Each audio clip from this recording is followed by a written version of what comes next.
যি মহাভাগৱত শাস্ত্ৰৰ জ্ঞান তত্ত্ব স্বয়ং ভগৱন্তৰ অংশ অৱতাৰ কৃষ্ণদ্বৈপায়ন বেদব্যাসেও 4 বেদ 14 শাস্ত্ৰ 18 পুৰাণ কৰাৰ পাছতহে প্ৰাপ্ত কৰিব পাৰিছিল, তেনেহেন নিগম নিগুহ শাস্ত্ৰৰ অৰ্থ তত্ত্ব বুজাটো আমাৰ দৰে সংসাৰবদ্ধ জীৱৰ পক্ষে সম্ভৱ নহয়। আৰু দ্বিতীয়তে আমাৰ সন্মুখত যি ভাগৱত আমি দেখিছোঁ 12 স্কন্ধ 335 অধ্যায় 18,000 শ্লোকৰ, সেই ভাগৱত প্ৰকৃততে ব্যাখ্যাই। আগতে ভাগৱত মাত্ৰ 4টি শ্লোকতহে আছিল। কম বেছি পৰিমাণে এই কথা সকলোৱে জানে। যেতিয়া প্ৰথম নাৰায়ণে ব্ৰহ্মাদেৱক ভাগৱত দিছিল ন, 4টা শ্লোক দিছিল মাত্ৰ। আৰু সেই 4টা শ্লোককে যেতিয়া ব্ৰহ্মাদেৱে নাৰদদেৱক দিলে, দিওঁতে লগতে ক'লে ত্বমে তৎ বিপুলী কুৰু, অৰ্থাৎ তুমি ইয়াক আৰু বহল বিস্তাৰ কৰি দিয়া। আৰু বহল বিস্তাৰ কৰোঁতে কৰোঁতে আহি আহি শুকদেৱৰ হাতত 4টি শ্লোকৰ পৰা আৰম্ভ কৰি 12 স্কন্ধ 335 অধ্যায় 18,000 শ্লোক হৈ গ'ল। সেইবাবে প্ৰকৃততে আমাৰ ভাগৱত যি 12 স্কন্ধ ন, সেয়া প্ৰকৃততে ব্যাখ্যা কৰা ভাগৱতী, নহয়নে? সেইবাবে শুকদেৱলৈকে আৰু শুকদেৱৰ পৰৱৰ্তী যিসকল বৈষ্ণৱ আচাৰ্য হৈ গৈছে, ব্ৰহ্মানন্দৰ পৰা নৃসিংহ পৰমানন্দ, জগদ্দীশ মিশ্ৰ, শ্ৰীধৰ স্বামীলৈকে, তেওঁলোকে ভাগৱতত নতুন কথা যোগ দিয়া নাই আৰু ভাগৱতৰ কোনো কথা বাদ দিয়া নাই। কিয়? ভাগৱত ইতিমধ্যে সম্পূৰ্ণ হৈ গ'ল। আমাৰ কথাবিলাক এতিয়া কেতিয়াবা অৰ্থ বিচাৰিবলৈ যাওঁতে অনৰ্থ হৈ যায়, সেইকাৰণে নিমিলে।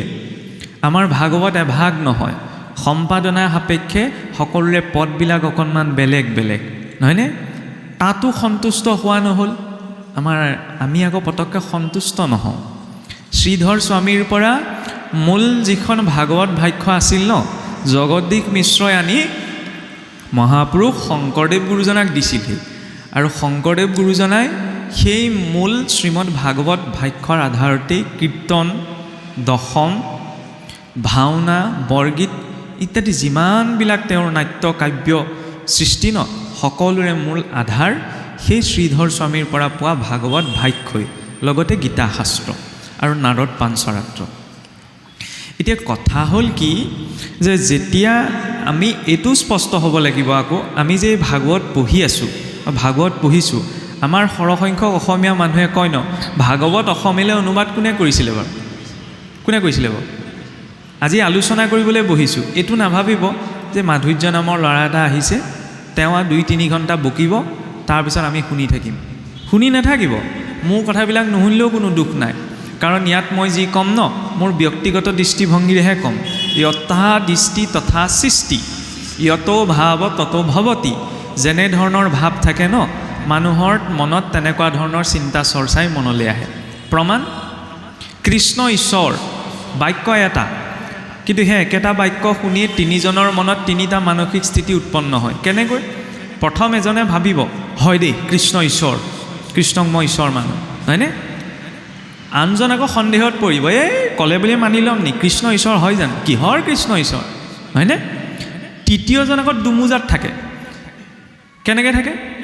কিজানি নামানিলে দুখ হ'ব, পাপ হ'ব, সেইটোও ভয় থাকে। আকৌ পিছতে বুদ্ধিটোও জাগি উঠে, দেখিবলৈচোন মানুহৰ নিচিনাই, কেনেকৈনো ঈশ্বৰ বুলি মানুহ, হয় নহয়? এটা বাক্য শুনিয়ে যেতিয়া 3জন মানুহৰ মনত 3টা মানসিক স্থিতি উৎপন্ন হ'ব পাৰে ন, তেতিয়াহ'লে ইমান ডাঙৰ শাস্ত্ৰভাগ পঢ়িও মানুহৰ ভিন্ন দৰ্শন উৎপন্ন হয়। খালি সেই ভিন্ন দৰ্শনৰ মাজত সমন্বয় ৰক্ষা কৰিব পৰাটো হৈছে আচল কথা। পথাৰৰ মাজৰ গছজোপা পূব পশ্চিম উত্তৰ দিশে যি দিশৰ পৰাই চোৱা নাযাওক ন, চিধা যেনেই লাগে, হয়নে? খালি সমস্যাটো ক'ত হয় জানেনে? যেতিয়া মই ভাবোঁ মই যিটো পজিশ্যনত আছোঁ, মোৰটো একদম উত্তম পজিশ্যন, আৰু মই গৈহে পামগৈ গছজোপা। মই এইটো নাভাবোঁ যে আপোনাৰ ফালৰ পৰা আপুনি আগবাঢ়িলেও আপুনিও গছজোপা পাব। আমাৰ সমাজত কেতিয়াবা তেনেকুৱা হৈ যায়।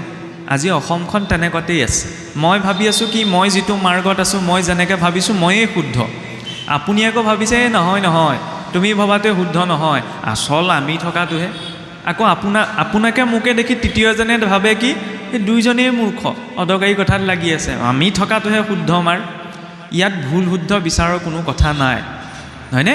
গৈ থৈ যিদিনা একেটা তিনিআলিতে ওলাওঁগৈ, তেতিয়া গম পাওঁ যে ময়ো একে জেগালৈকে গৈ আছিলোঁ, আকাশাত পতিতম তোয়ম যথা গচ্ছতি সাগৰম সৰ্বদেৱ নমস্কাৰম কেশৱম প্ৰতি গচ্ছতি। আকাশৰ পৰা যেতিয়া বৰষুণৰ পানী পৰে, বোলে নদীত পৰিছে, খালত পৰিছে, পুখুৰীত পৰিছে, গৈ থৈ পাকে পকাৰে সাগৰতেই মিলিত হ'বগৈ, নহয়নে? সাগৰত মিলিত নোহোৱালৈকে গংগা গংগা হৈ থাকে, যমুনা যমুনা হৈ থাকে, গোদাবৰী গোদাবৰী হৈ থাকে, ব্ৰহ্মপুত্ৰ ব্ৰহ্মপুত্ৰ হৈ থাকে। কিন্তু যিদিনা সাগৰত মিলেগৈ, সেইদিনা বোলে এয়া ব্ৰহ্মপুত্ৰ পানী, এয়া গংগাৰ জল, এয়া যমুনাৰ জল, ক'বলৈ বাকী থাকিব ন?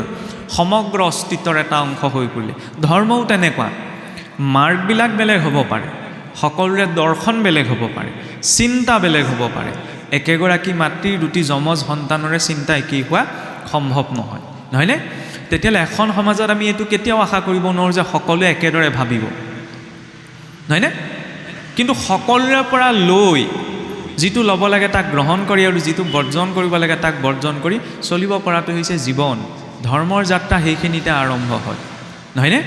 ইয়াত আমি বুজাবলৈ অহা নাই, ধৰ্ম আনক বুজোৱাৰ বিষয় নহয়, ধৰ্মৰ জৰিয়তে নিজক বুজাৰ বিষয়হে। আমি সেইদিনাই ৰৈ যাওঁ যিদিনা আনক বুজাবলৈ লাগি যাওঁ। এতিয়া এইটো নাভাবিব আকৌ তুমিওচোন বহি আনক বুজাই আছা, নাই বুজোৱা। এইটো ভুলতো নাভাবিব যে মোৰ সন্মুখত যিসকল ব্যক্তি বহি আছে তেওঁলোকক মই ভাগৱতৰ কিবা সম্পৰ্কে বুজাই আছোঁ, মই নিজক বুজাই আছোঁ, নহয়নে? সঁচা কথা ক'বলৈকে নিজেহে মেমৰাইজ হৈছোঁ, নিজে ছেটিছফাই হৈছোঁ, আৰু মানুহে তেনেকৈয়ে ছেটিছফাই হয়। এতিয়া গোটেই কথাখিনিত যদি কিবা অমিল দেখে, কিবা এটা কথা আপুনি ভবাৰ দৰে যদি নিমিলে, তেতিয়াহ'লে মনে মনে বহি নাথাকিব। যদি কিবা কথাত ভুল দেখে, বোলে এই কথাটো আমি এনেকৈহে পাইছোঁ, মইচোন এনেকৈহে ভাবিছোঁ, ক'ব। যাত্ৰাটো তেনেদৰেহে আৰম্ভ হ'ব, কাৰণ বক্তাতকৈ শ্ৰোতাৰ অভিজ্ঞতা বেছি হ'ব লাগে, নহয়নে? শ্ৰোতাৰ অভিজ্ঞতাটো বেছিকৈ লাগে, তেতিয়াহে বক্তাজনক সুধিব, ক'ব পাৰিব। আৰু এই ভাগৱত তেনেকৈ আৰম্ভ হৈছে। আটাইতকৈ ডাঙৰ কথা কি জানেনে? সংসাৰত আমি যি কামেই নকৰোঁ কিয়, চব কৰ্মৰে মূলতঃ তিনিটা উদ্দেশ্য থাকে। প্ৰথমটো হৈছে ইচ্ছা। কিছুমান কাম মানুহে ইচ্ছা কৰি কৰে ন, ক'ৰবালৈ ফুৰিবলৈ যোৱা, নিজৰ ভাল লগা বস্তুটো বনাই খোৱা, নহয়নে? এইবিলাক কাম ইচ্ছা। আৰু কিছুমান কাম মানুহে প্ৰয়োজনত পৰিহে কৰে, জৰুৰী নহয় যে তাত ইচ্ছাটোও থাকিব। যেনেকৈ ধৰি লওক, বেমাৰ এটা হ'লে মানুহ হস্পিটেল যাব লাগে। হস্পিটেল যাবলৈতো জীৱনত কাৰো ইচ্ছা নাথাকে, বুলিব জীৱনত এবাৰ মই হস্পিটেল গৈ চাব লাগিব, ডক্টৰৰ দৰৱ খাব লাগিব। কিন্তু বেমাৰ আজাৰ হ'লে প্ৰয়োজনত পৰি যাব লগা হয় ন। গতিকে যিবিলাক কামত প্ৰয়োজনীয়তাটো থাকে, জৰুৰী নহয় যে তাত ইচ্ছাটোও থাকিব। আৰু কিছুমান কাম মানুহে বাধ্যতাত পৰি কৰে। মই বেয়া কাম এটা কৰিলে মই জেললৈ যাবই লাগিব, নহয়নে? এতিয়া জেললৈ যোৱাত মোৰ ইচ্ছাও নাই, প্ৰয়োজনো নাই, কিন্তু মই বাধ্য। তেতিয়া ভাগৱতৰ মাৰ্গটো তেনেকুৱা, কিছুৱে ইচ্ছা কৰি আহে, নহয় জানো? কিছুৱে প্ৰয়োজনত পৰি আহে, নগ'লে কথাটো বেয়া হ'ব নেকি, নহয়নে? কিছুৱে বাধ্যতাত পৰি আহে।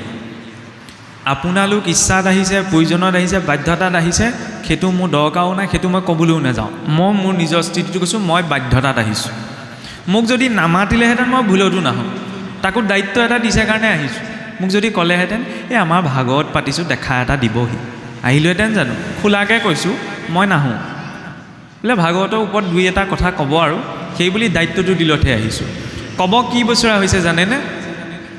ভক্তি এনেকুৱা এটা বিষয়, যিটো বিষয় মানুহে ইচ্ছা কৰিও কৰিব নোৱাৰি, প্ৰয়োজনত পৰিতো নোৱাৰি, বাধ্যতাত ভুলতো নহয়। গতিকে এইটো নাভাবিব যে ইয়ালৈ আহিছোঁ ঢেৰ পুণ্য হ'ব। আৰু আমিতো তাকেই কৈ থাকোঁ ন, বোলে নামঘৰলৈ গ'লে, মঠ মন্দিৰলৈ গ'লে, হৰি কথা শুনিলে বহুত পুণ্য হয়। সেইটো এটা ফ্ল'ত কোৱা কথাহে। আমি যে কৈছোঁ যে পুণ্য হ'ব, পুণ্য ঢেৰ উপজিছে, তাততো শংকা নাই শাস্ত্ৰমতে চাবলৈ গ'লে। আচ্ছা, পুণ্যখিনি লৈ গৈ ঘৰত কি কৰিবগৈ, এইটোৱে লাগে, হয় নহয়? বোলে খোৱা বস্তু এটা পাইছিলোঁ, ঘৰত বনাই খাই পেলালোগৈ। নামঘৰলৈ গ'লোঁ, বোলে খোৱা বস্তু এটা পালোঁ, ঘৰত আনি বনালোঁ, খালোঁ, পেট ভৰিলে। পুণ্যটো লৈ গৈ কি কৰিবগৈ? আচল পুণ্য কেতিয়া অনুভৱ হ'ব মই কওঁ নি? মইতোতো আৰামত বহি আছোঁ, এতিয়া মোৰ কথা শুনি যেতিয়া 2-3 ঘণ্টা বহি থাকিব সেইখন ধাৰিত, ইয়াৰ পৰা গৈ কেইটামান খাই যেতিয়া বিচনাখনত পৰিবগৈ ন, তেতিয়া আচল পুণ্য অনুভৱ হ'ব। উফ ৰাম, আজৰি আৰু দেই, হয়নে? গতিকে পাপ আৰু পুণ্য এইবিলাকতো একেবাৰে প্ৰিলিমিনেৰী কথা। সৰু ল'ৰা ছোৱালীও সেইবিলাক কথাত গুৰুত্ব নিদিয়ে, তেতিয়া ডাঙৰ মানুহজনে কিয় গুৰুত্ব দিব লাগিছে?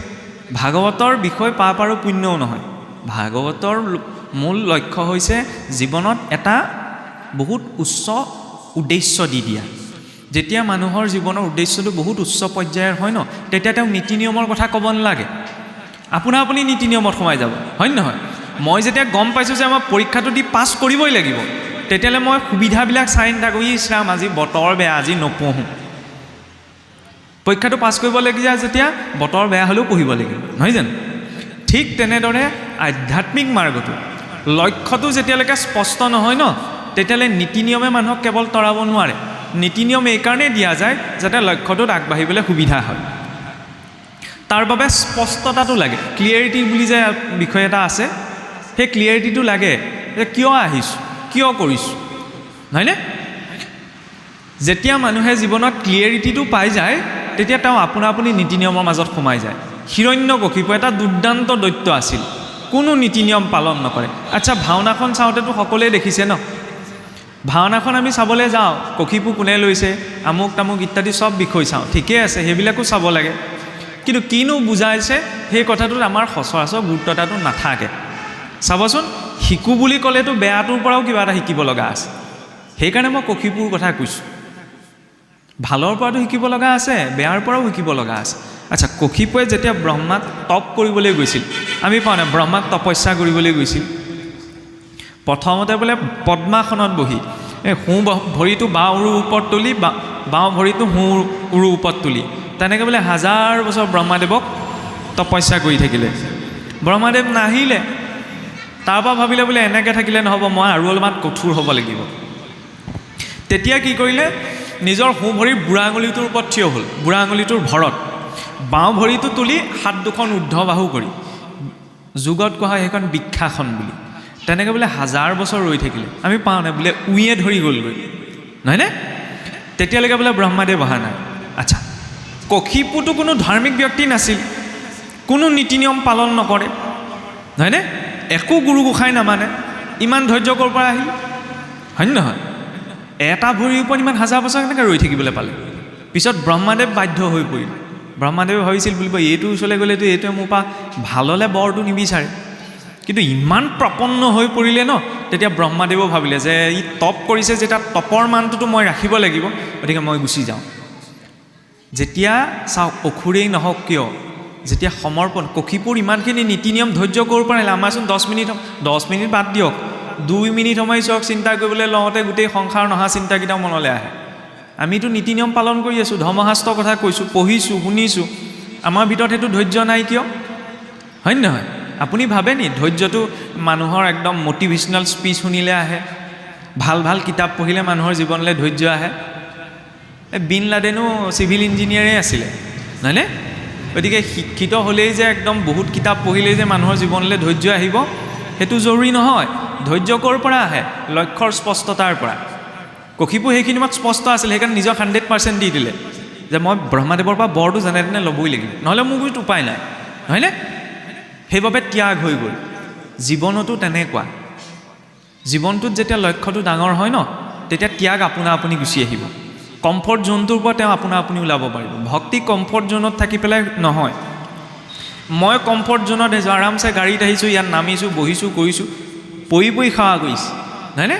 সেয়া ভক্তি নহয়, কিন্তু সেইটো ভুলতো নাভাবিব। সেইটো এটা লৌকিক আচাৰ, নহয়নে? যে এজন ভকত আহিছে বুলি ৰাইজে ভাৱ কৰিছে আৰু ময়ো নিজৰ সুবিধা অনুসাৰে। আচল ভক্তি কৰাটো সহজ নহয়। আমি ভাবি লওঁ কি ভক্তি কৰাটো বহুত সহজ, ভুলকৈ মানুহে মগজত সোমোৱাই দিলে। ভক্তি কৰাটো কেতিয়া টান হৈ জানেনে? ইয়ালৈ আহিছে, ৰাম ৰাম কৃষ্ণ কৃষ্ণ, একদম মুখৰ পৰা ৰাম নাম নুগুচেই। ঘৰলৈ যাওঁতে যেতিয়া পিছল উজুতি এটা খাম ন, আৰু মৌলি বুলিহে ওলাম, তেতিয়া ৰাম ক'লৈ যায়, কৃষ্ণ ক'লৈ যায়, হয় নহয়? ৰাম কয়, কৃষ্ণ কয়, সেইটো কথাও ক'বলৈ যোৱা নাই, কিন্তু ঈশ্বৰ চিন্তনটো, হয় নহয়? বিপদত পৰোঁতে প্ৰথমতে কাৰ কথা মনলৈ আহিছে?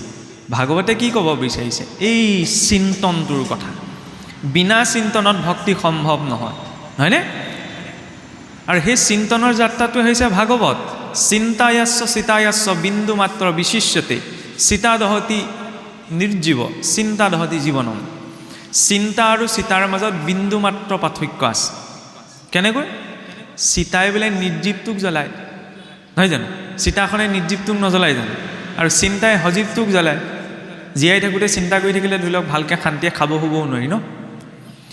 চিন্তাটো এতিয়া এৰিবও নোৱাৰে, কোনেওতো এৰিব নোৱাৰে। চবৰে কম বেছি পৰিমাণে জীৱনত চিন্তা থাকিবই বা থাকেই। চিন্তাৰ দিশটো এতিয়া ঈশ্বৰমুখী কৰিব লাগে, তেতিয়া অভয় হোৱা যায়, নিৰ্ভয় হোৱা যায়। তাক কৰাৰ মাৰ্গটো হৈছে ভাগৱতৰ মাৰ্গ, নহয়নে? প্ৰথম লক্ষ্যৰ স্পষ্টতা। ভাগৱত মাৰ্গত এইকাৰণে আহিছোঁ যে ঈশ্বৰ প্ৰাপ্তিৰ বাবে। ঈশ্বৰ প্ৰাপ্তি মানে আমাৰ মানুহে ভাবি থাকে কি বহুত নীতি নিয়ম পালন কৰিবলৈ, এইবিলাক আৰু ভাষণত কৈছে কাৰণে কৈছে, কোনো ঈশ্বৰ পাব পাৰিব, সেইটো মেণ্টেলিটিত ভুলতো নোৱাৰি। প্ৰথম কথা, হয়নে? আগতেই যদি মই অভাৰ কনফিডেঞ্চ হৈ আহিছোঁৱেই যে এটা ফ্ল'ত থাকিহে মই ধৰ্ম কৰ্ম কৰি আছোঁ, আৰু কি হয় ঈশ্বৰ প্ৰাপ্তি, তেতিয়াহ'লে মই নহাই ভাল, হয়নে নহয়? প্ৰথম কনফিডেঞ্চটো অকণমান লাগিব ন, যে কাৰ বাবে আগবাঢ়িছোঁ। হয় নহয় পিছৰ কথা, আগটোতো বাঢ়িব লাগিব। কেঁচুৱাৰ ল'ৰাটোৱে ঘৰটোত বালিৰে ঘৰটো বনায়, সি জানে যে ভাগি থাকিব, তথাপি ঘৰটো বনায় ন। খেলি থাকোঁতে বালিৰ ঘৰটো ভাগি থাকিব বুলি ভবাৰ পাছতো যেতিয়া সি ঘৰটো বাৰে বাৰে বনায়, তেতিয়াহ'লে মই ডাঙৰ হোৱাৰ পিছত সিমানকণ কনফিডেঞ্চ ভগৱানৰ প্ৰতি নাইনে? আৰু কনফিডেঞ্চটো মানুহৰ চাব মোবাইলটোৰ ওপৰতো থাকে। মোবাইলৰ ৰিচাৰ্জ শেষ হৈ যায় নে নাযায়? যায়। কিন্তু ভৰাওঁতে এদিনৰ কাৰণে ভৰাই নি? আগতেহে এদিনৰ কাৰণে ভৰাইছিলে, এতিয়াতো ছমাহৰ কাৰণে ভৰাই মানুহে, হয় নহয়? 3 মাহৰ কাৰণে ভৰাই, এবছৰৰ কাৰণে ভৰাই। এবছৰলৈ মই জীয়াই থাকিম নে নাথাকিম আপোনাৰ কথা মই জানো, মোৰ গেৰেণ্টি নাই মই এবছৰ জীয়াই থাকিম নে নাথাকিম। তথাপিতো ৰিচাৰ্জটো এবছৰৰ কাৰণে ভৰাই থৈছোঁ ন। মোবাইলটোতে ইমান কনফিডেঞ্চ, এতিয়া ঈশ্বৰৰ প্ৰতি কনফিডেঞ্চটো নাথাকিলে হ'ব জানো? হয়নে? মোবাইলটোৱে আকৌ নটিফিকেশ্যন পঠাই থাকে। ৰিচাৰ্জ শেষ হোৱা 2 দিন আগতে ফোন নকৰে জানো? এগৰাকীয়ে চিন্তা কৰি বহিয়ে থাকে, ৰিচাৰ্জ শেষ হ'ব, ভৰাই লওক, হয়নে? কিন্তু জমনগৰৰ পৰা নটিফিকেশ্যনটো নাহে। এতিয়া কথা কৈ থাকোঁতেও মই মৰিব পাৰোঁ। আৰু ইণ্টাৰেষ্টিং কথা কি জানেনে? মহাৰাজ যুধিষ্ঠিৰক বকৰূপী ধৰ্মই এটা কথা সুধিছিল যে তুমি যে ইমান ধৰ্ম কথা কৈ আছা, সংসাৰ আটাইতকৈ আশ্চৰ্যকৰ কথাটো কি বোলে? প্ৰভু কি ক'ম? সংসাৰ আটাইতকৈ আশ্চৰ্যকৰ কথাটো হৈছে কি, মানুহে দেখি আছে যে চকুৰ আগতে মানুহৰ জন্ম হৈছে, আমিও দেখিছোঁ ন মানুহ জন্ম হোৱা। মানুহে দেখি আছে যে চকুৰ আগতে মানুহ মৰিও গৈছে, দেখিছোঁ ন। কিন্তু মাজৰ সময়ছোৱাই জীয়াই থকা মানুহজনে নিজকে অমৰ যেন অনুভৱ কৰি জীয়াই থাকে। এতিয়াও মই যে ইয়াত বহি আছোঁ, মোৰ জন্ম হৈছিল, মই মৰিবলৈকে গৈ আছোঁ, এইটো অনুভৱ লৈ বহা নাই, কিন্তু মই নমৰোঁ এইটো অনুভৱ লৈহে বহি আছোঁ, হয় নহয়? এইটোৱেই মায়া। মায়া বুলি ক'লে সাংঘাতিক কিবা এটা বস্তু নাই ন, নিজৰ বাস্তৱিকতাটোৰ পৰা আঁতৰাই ৰখা। চাওক, ভাগৱতৰ মাৰ্গত কোৱা হৈছে আমাৰ শৰীৰটো বোলে সাংখ্য দৰ্শনৰ দৃষ্টিৰে 25টা তত্ত্বৰে গঠিত। 5টা কৰ্মেন্দ্ৰিয়, 5টা জ্ঞানেন্দ্ৰিয়, পঞ্চ তন্মাত্ৰ, শব্দ স্পৰ্শ ৰূপ ৰস গন্ধ আৰু পঞ্চমহাভূত ভূমি অগ্নি জল বায়ু আৰু আকাশ লগত সংযুক্ত হৈছে কি পুৰুষ আৰু প্ৰকৃতি। আমাৰ সৰহসংখ্যকে ভাবি থাকে পুৰুষ মানে কি মতা মানুহ, আৰু প্ৰকৃতি মানে কি মাইকী মানুহ। হয়, প্ৰকৃতি মানে মাইকী মানুহ, পুৰুষ মানেও মতা মানুহ হয়। কিন্তু ভাগৱতৰ সাংখ্য দৰ্শনত প্ৰয়োগ যিটো ৰূপত হৈছে ন, তাত পুৰুষ মানে মতা মানুহ নহয়, পুৰুষ মানে হৈছে আত্মা, আৰু প্ৰকৃতি মানে হৈছে এই সমগ্ৰ দৃশ্য প্ৰপঞ্চ। আত্মাটো কোনটো? আত্মাকটো নিৰ্লিপ্ত বুলি কয় ন। মানুহে চিনেমা এখন যেতিয়া চাই থাকে, হয় নহয়? চিনেমাখনৰ ভিতৰততো মই নাথাকোঁ, চাই থকা মানুহজন কোন? চাই থকা মানুহজন হৈছে আত্মা, আৰু সন্মুখত যিখন চিনেমা চলি আছে ন, সেইখন হৈছে প্ৰকৃতি। চিনেমা চাই থকা মানুহজনে কি ভাবে? চিনেমাখনত যদি কোনোবাই হাঁহিছে ন, তেতিয়াহ'লে চাই থকা মানুহজনৰ মুখতো হাঁহিটো ওলায়। চিনেমাখনত ইমান বিভোৰ হৈ চাইছে যে চিনেমাখনত যদি কোনোবাই কান্দিছে, তেতিয়াহ'লে চাই থকা মানুহজনেও কান্দিবলৈ আৰম্ভ কৰে, নহয়নে? চিনেমাখনত যদি কোনোবাই ডন লাগিছে ন, যেনেকৈ ক্ৰিকেট খেলখন চাই থাকোঁতে ছিক্সটো বেটছমেনজনেহে মাৰিব, এইজনো একদম চকীৰ পৰা উঠি আহে যেন নিজেই মাৰিব। মানে কি বুজাইছে? নিজে তাৰ ভাৱে এনেকুৱাকৈ জড়িত হৈ গৈছে যে নিজৰ বাস্তৱিকতাটো সেইখিনি সময়ত পাহৰি থকা হৈছে। কিন্তু যেতিয়া চিনেমাখন শেষ হয়, কাৰেণ্টটো যেতিয়া গুচি যায়, তেতিয়া গম পায় যে মই চিনেমাখনৰ ভিতৰত নাই। হহা কন্দা চব চিনেমাখন চাই থকাৰ কাৰণে হৈছিলে। বুজি পাইছেনে? ইনডাইৰেক্টলি কথা এটা কোৱা গৈছে। জীৱনটোতো সুখ দুখ ভাল বেয়া হাঁহিছোঁ কান্দিছোঁ এই প্ৰকৃতি নামৰ চিনেমাখন চলি আছে কাৰণে। যিদিনা ছুইচটো অফ হ'ব ন, সেইদিনাহে গম পোৱা যাব মই চিনেমা চাইহে আছিলোঁ। বুজি পাইছে ন? এদিনটো ছুইচ অফ হ'বগৈ, মৃত্যুৰ দিনা এতিয়াও মানুহ মৰি আছে, প্ৰতি 2 ছেকেণ্ডত 120ৰ পৰা 150জন মানুহ মৰে। এতিয়ালৈকে যে সেইখন লিষ্টত পৰা নাই, এইটো কম ডাঙৰ চমৎকাৰ। মানুহে ক'ৰবা বেলেগত চমৎকাৰ বিচাৰি যায়, বাৰু যাওক, তাতো আপত্তি নাই, কিবা এটা লাভ হৈছে, নহয় জানো? লাভত মানুহ সকলোলৈ যাবই, মানুহে যিয়েই নকওঁ। কিন্তু কথা হ'ল কি, ঈশ্বৰৰ ওচৰত ভক্তি যে কৰিব লাগে এই কাৰণেই লাগে। চৰকাৰে 10,000 টকা দিলেই মানুহে একদম গোটেই দিনটো লাইন পাতি থাকেগৈ নহয়, হয়নে নহয়? হয়নে? সেই চৰকাৰ জয় জয় গান হয়নে নহয়? পইচা দিছে, সুবিধা দিছে, তাত আপত্তি জনাবলৈ যোৱা নাই, সেইটো মোৰ বিষয় নহয়। ক'ব কি বিচৰা হৈছে, পইচা পাওঁতেই, আঁচনিৰ সুবিধা পাওঁতেই যেতিয়া চৰকাৰৰ জয়গান হ'ব পাৰে, জীৱনৰ প্ৰতিটো উশাহ নিশাহ দি থকাৰ বাবে, ইমান এটা ভাল ছিষ্টেম দিয়াৰ বাবে ঈশ্বৰৰ জয়গান কৰিবলৈ মানুহে কিয় বেয়া পায়? বোলে ক'ত বেয়া পাইছোঁ? আমি নহ'লে নামঘৰলৈ আহিলোহেঁতেন, নামঘৰলৈ আহিছে ন, দিনটো ঘৰৰ কাম বন ত্যাগ কৰি, এইটো বহুত ডাঙৰ কথা। আগত এইটো সমান ত্যাগ আগৰ ঋষিমুনিসকলেও কৰিব পৰা নাছিল। মানুহ কিমান ব্যস্ত, তাৰ মাজত যে লোকৰ কথা শুনিবলৈ আহিছেই, নহ'লে ঘৰলৈকে চাওকচোন, কোনেও কাৰো কথা নুশুনে, শুনে জানো? নুশুনে নহয়। মাক দেউতাক চিন্তিত, ল'ৰা ছোৱালীয়ে কথা ক'লে নুশুনে, কেতিয়াবা, সকলোকে ক'ব নোৱাৰোঁ, হয়নে? কেতিয়াবা আকৌ ল'ৰা ছোৱালীও চিন্তিত হৈ যায় ন, মা দেউতাক কৈ থাকিলে নুশুনে। শিক্ষানুষ্ঠানলৈ চাওক, শিক্ষকৰ কথা ক'লে ল'ৰা ছোৱালীয়ে নুশুনে কেতিয়াবা। কেতিয়াবা আকৌ ছাত্ৰ ছাত্ৰীও নিজা এক্সপেক্টেশ্যন কিছুমান থাকে, শিক্ষকে কথা ক'লে নুশুনে। সমাজলৈ চাওক, চৰকাৰে কৈ থাকিলে জনতাই নুশুনে, জনতাই কৈ থাকিলে চৰকাৰে নুশুনে, আৰু ইয়াত ভগৱানে কৈ থাকিলে ভকতে নুশুনে, ভকতে কৈ থাকিলে ভগৱানে নুশুনে। মই চাকি গছ জ্বলাইছোঁ, প্ৰভু মোৰ আমুকটো হওক বুলি, সেইটো নহয়গৈ, হয়নে? কেতিয়াবা এনেকুৱাও হৈ যায় নহয়। আকৌ ভগৱানেও কয় এটা, মই কৰোঁ এটা, কণ্ডিশ্যনটো কেতিয়াবা দুৰ্যোধনৰ নিচিনা হৈ যায়। দুৰ্যোধনে গম পাইছিল ন যে প্ৰভু মই ধৰ্ম কি চব জানো, কিন্তু ধৰ্মটো কৰাত মোৰ ইণ্টাৰেষ্টটো নাই, আৰু ধৰ্মটো মই এৰিব নোৱাৰোঁ। আমাৰো কণ্ডিশ্যনটো কেতিয়াবা তেনেকুৱা হয় মানে। কিয় জানেনে? ধৰ্ম কি অধৰ্ম কি মানুহক বুজাব নালাগে। কিয় নালাগে? ঈশ্বৰে সকলোকে এটা বিবেক দিছে ন, সেই বিবেকটোৰ আধাৰত মানুহে এইটো চবেই বিচাৰ কৰিব পাৰে যে কি খাব লাগে, কি খাব নালাগে, নহয়নে? সেইটো শাস্ত্ৰ পঢ়ি পেলাই বুজোৱাৰ প্ৰয়োজন নাই, চবেই জানে। দ্বিতীয়তে কি ক'ব লাগে, কি ক'ব নালাগে, হয় নহয়? চবেতো জানে। কাকোতো শাস্ত্ৰ উদ্ধৃতি বুজোৱাৰ প্ৰয়োজন নাই যে বেয়া কথা ক'ব নালাগে, আৰু সেইটো নৈতিকতা, নিজৰ বিবেকটো আছে নহয়, মানুহে গম পায়। আৰু ক'লৈ যাব লাগে, ক'লৈ যাব নালাগে, সেইটোও মানুহে নিজৰ বিবেকৰ আধাৰত পাৰে। কিন্তু চাবচোন, শিৱজয়ী গাঁঠিকেইটাই 3টা বিষয়তে লাগি থাকে কিন্তু, হয় নহয়? খোৱা বোৱা, বাক্য বচন, গমনাগমন, আৰু সেইকেইটাৰ পৰাই সংস্কাৰ আহে। সেইকেইটা গাঁঠিকেইটা যেতিয়ালৈকে ঢিলা নহয় ন, তেতিয়া মই বহু কথা জানি বুজি লাভ নাই, শব্দত একো জ্ঞান নাই। এইটো নাভাবিব মানুহে ধৰ্মও কেতিয়াবা ট্ৰেণ্ডত পৰিহে কৰে। এতিয়া অসমত সেইটোৱে হৈছে। মই খোলাকৈ কৈছোঁ, বেয়া নাপাব, ইউটিউবত বোলে এইজন এইবাৰ বেছিকৈ ওলাই আছে দেই, এইবাৰ আমাৰ তালৈ এইজনক মাতিব লাগিব, হয়নে? এইজনে সঁচা, কিন্তু এই একেকেইটা কথাই যদি গাঁৱৰ মানুহজনে কয় তেতিয়া আকৌ গুৰুত্ব নিদিয়ে, হয়নে? এই সদায় টিভিয়ে মোবাইলে ওলাই থকা কোনোবা এজনে তেতিয়া মানুহে শুনিব। মই ইয়াত একো নতুন কথা নকওঁ, গাঁৱৰ ঘৰত চলি থকা কথাবিলাকেই ক'ম। সেইবিলাক কথা যদি গাঁৱৰ ঘৰত কোনোবা মানুহ এজনে কয় তেতিয়া গুৰুত্ব দিয়ে, বাদ দিয়া হেই, হয়নে? সেইটো নহয়। জ্ঞান লওঁ বুলি ক'লে ভিক্ষাৰীজনৰ পৰাও ল'ব পৰা যায়, হয়নে? মই এইটো বিৰোধিতা কৰিবলৈ যোৱা নাই। কোনোবা মোবাইলত ওলাইছে বা কিবা হৈছে, তাৰ পৰা মানুহে চিনি পাব, জানিব, সেইটো বেলেগ এটা দিশ। কিন্তু বেছ এইটো হ'ব নালাগে যে আমুকে কৈছে কাৰণে মানিম। মই কি কৰিছোঁ সেইটোও জৰুৰী নহয়, শাস্ত্ৰত কি আছে সেইটোহে জৰুৰী, হয়নে নহয়? মই কৈছোঁ বুলি কিবা এটা কথা লাগি শুনিও নাথাকিব, মানিও নল'ব, হয়নে নহয়? নিজে বিচাৰ কৰি চোৱা সুবিধাকণ দিছে ন, শাস্ত্ৰবিলাক দিছে নহয়, ঘৰত পঢ়িব লাগিব নিজে, নহয়নে? ঠগাত থৈ পঢ়িব নোৱাৰে, মোবাইলটোতো পঢ়িব পাৰি, পঢ়িবলৈ মন নাই শুনিব পাৰি, হয়নে নহয়? সেইকণ চৰ্চা কৰিব লাগিব। আমাৰতো ভাগৱত বহুত পাছতহে আহেগৈ। আপোনালোকে কি ভাবে মই নাজানো, কিন্তু তাৰ আগমুহূৰ্তত অৱশ্যে তাতো এটা কথা, ভাগৱত ভাগ আমাৰ মানুহে চিনি পায়, গীতা চিনি পায়, নহয় জানো? ঘোষা চিনি পায়, কীৰ্তন চিনি পায়। কিয় চিনি পায়? সকামে নিকামে ৰাজহুৱা সভা ভাওনাবিলাকে এইকেইভাগে চলি থাকে। সেইকাৰণে মানুহে মানে ভিতৰখনত কি আছে একো গম নাপালে বেটিপাতটো হ'লেও চিনি পায়, নহয় জানো?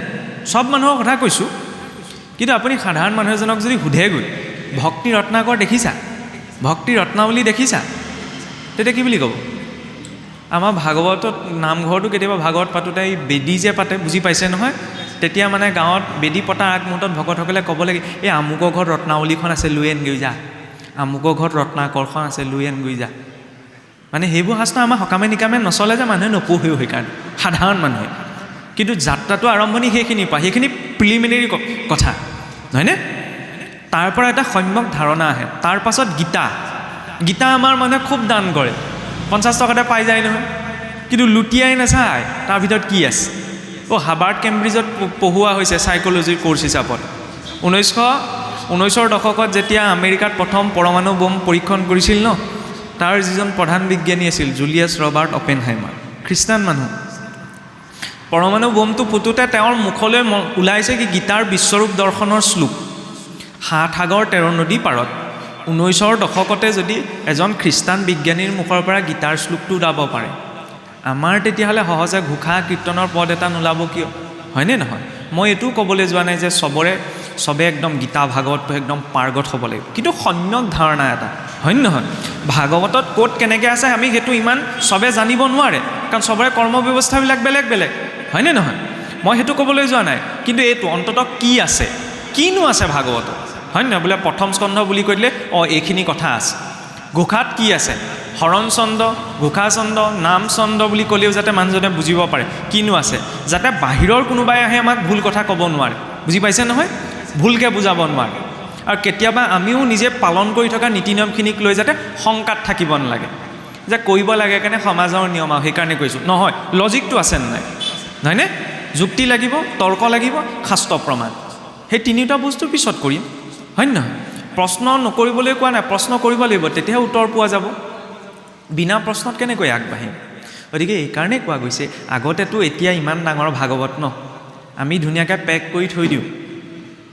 নপঢ়োঁ কিন্তু কিমান কষ্ট কৰিছিল চাওকচোন আগতেতো সাঁচি পাত ভোজৰ পাততহে লিখে গছৰ পাত বনাওঁতে কিমান সময় লাগে বাৰু গছৰ পৰা এৰুৱাই আনকচোন শুকুৱাওক পানীত তিয়াই থওক মিহি কৰক নহয় জানো গছৰ গুটি চেপি চেপি তাত লিখক আজিৰ যুগত যদি সাঁচি পাতত প্ৰস্তুত কৰি পঢ়া শুনা থাকিলেহেঁতেন 80% মানুহে পঢ়া শুনা বাদ দি দিলেহেঁতেন কোনে সাঁচি পাত বনায় বগা কাগজতে লিখিবলৈ সময় নাই আকৌ সাঁচি পাতত লিখিমগৈ হয়নে কিবা এটা কষ্ট কৰি দি থৈ গৈছে ন আমি অসমীয়া আগৰ সংস্কৃতত আছিলে বোলে সংস্কৃতত বুজি নাপাওঁ কাৰণে পদ দুলৰি চন্দেই দি দিলে হয়নে কিয় যাতে মানুহে পঢ়িব পাৰে বুজিব পাৰে এইটো নাভাবিব দেই মানুহে লগতে এইটোও ভাবি থাকে যে আমাৰ কিজানি আছে পঢ়িবলৈ ভয় লাগে কিজানি দুখে ধৰিব হয় নহয় ইয়াৰ কথাটো বেলেগ নামঘৰৰ মজিয়াৰ কথাটো বেলেগ কিন্তু ঘৰত সেইটো কোনো কথা নাই যাৰ যেনেকৈ সুবিধা মিলিছে তেওঁ অধ্যয়ন কৰক তাৰ পৰা তেওঁ বুজিব আৰু প্ৰত্যেকেই যদি সেই ক্ষেত্ৰত অসম্যক ধাৰণা এটালৈ অধ্যয়ন পুষ্ট হয়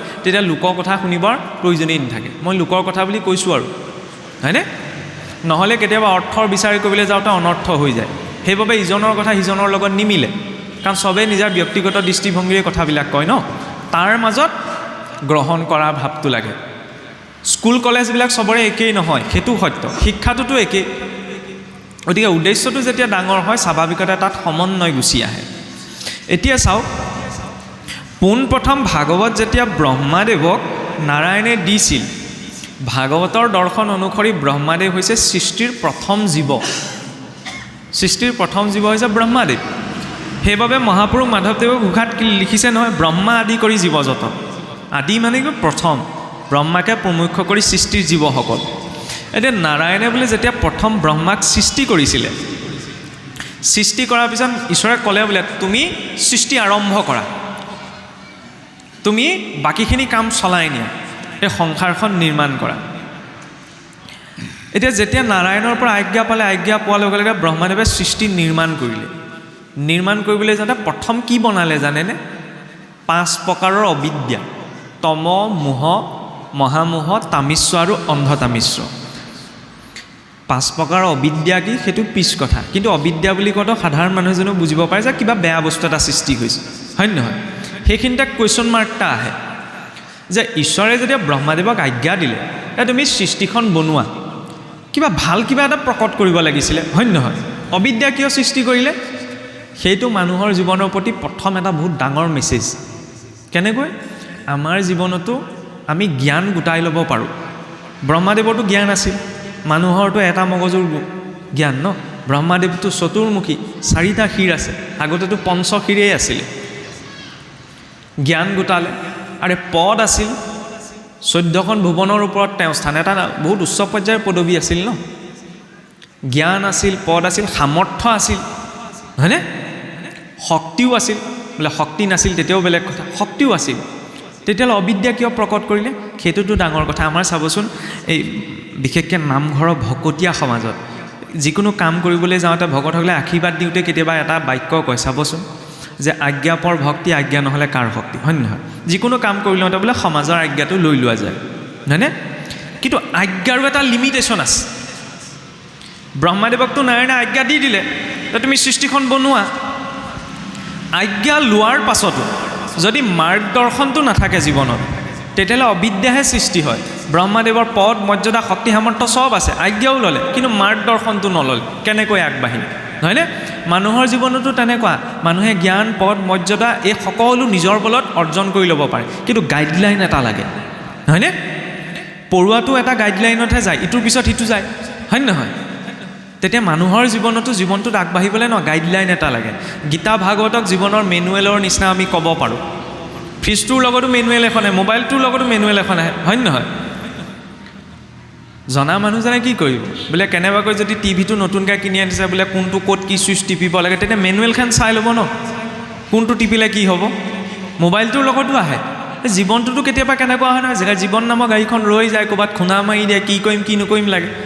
তেতিয়া সেইখন মেনুৱেল বিচাৰি ক'ত যাম? গীতা ভাগৱত হৈছে সেই মেনুৱেল, য'ত জীৱনৰ সকলো পৰিস্থিতিতে ব্যক্তিজনে কেনেধৰণৰ ব্যৱহাৰ কৰিব ন, কেনেধৰণৰ এক্ট কৰিব, সেই বিষয়ে এটা পলিচি দিয়া গৈছে।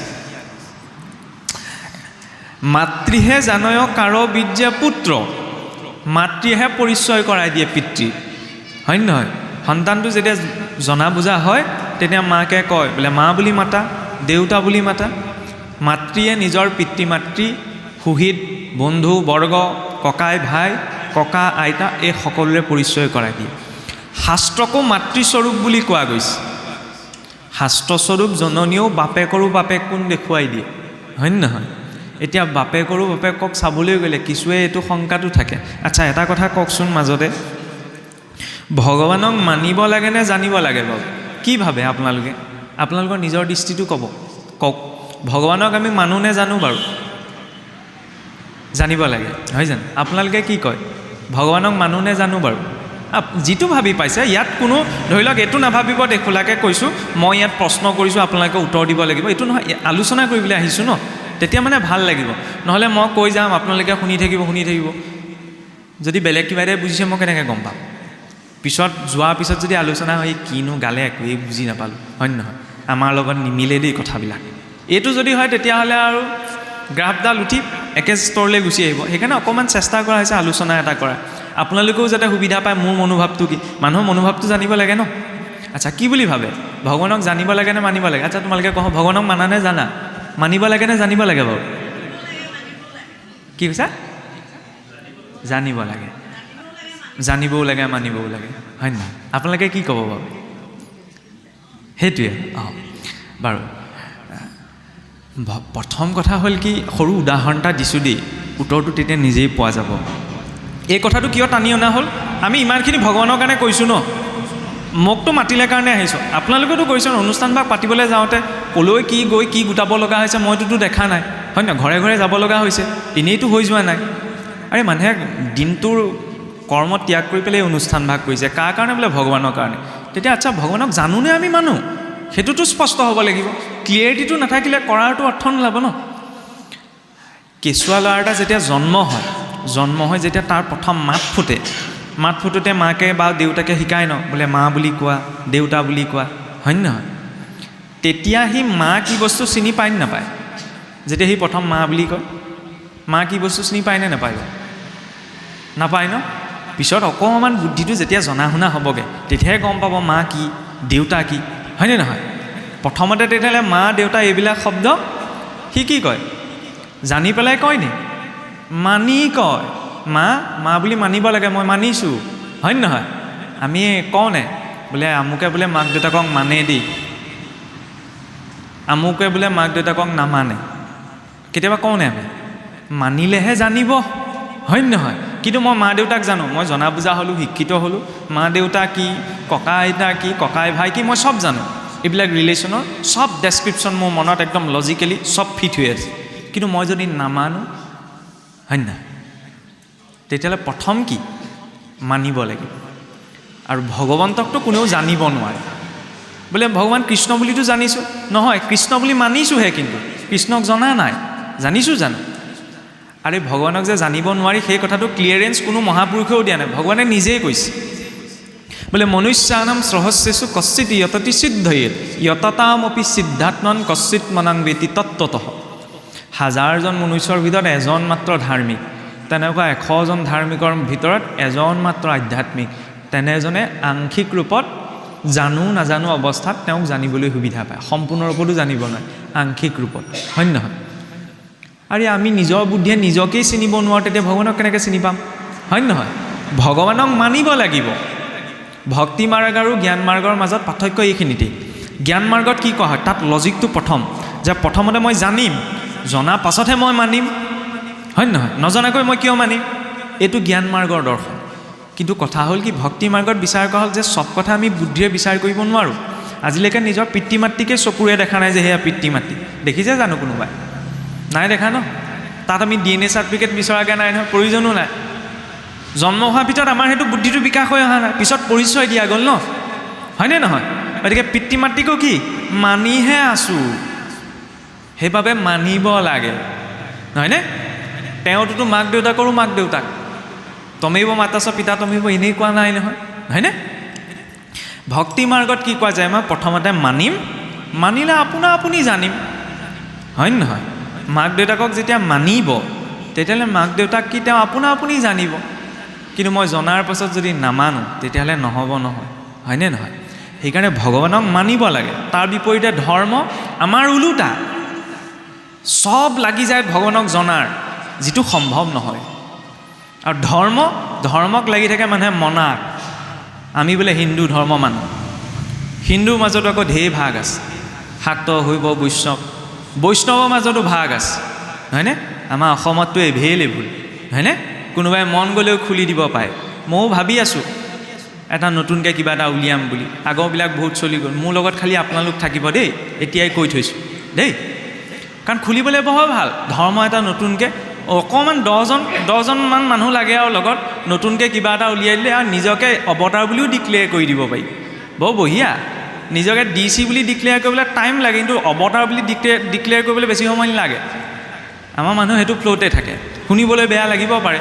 আৰু ভগৱান বুলি চবকে কোৱা নাযায় ন, মানুহ ভগৱান হ'ব নোৱাৰে, ভগৱান তুল্য কোনোবা মানুহ থাকিব পাৰে, সেইটো কাৰোবাৰ ব্যক্তিগত দৰ্শন।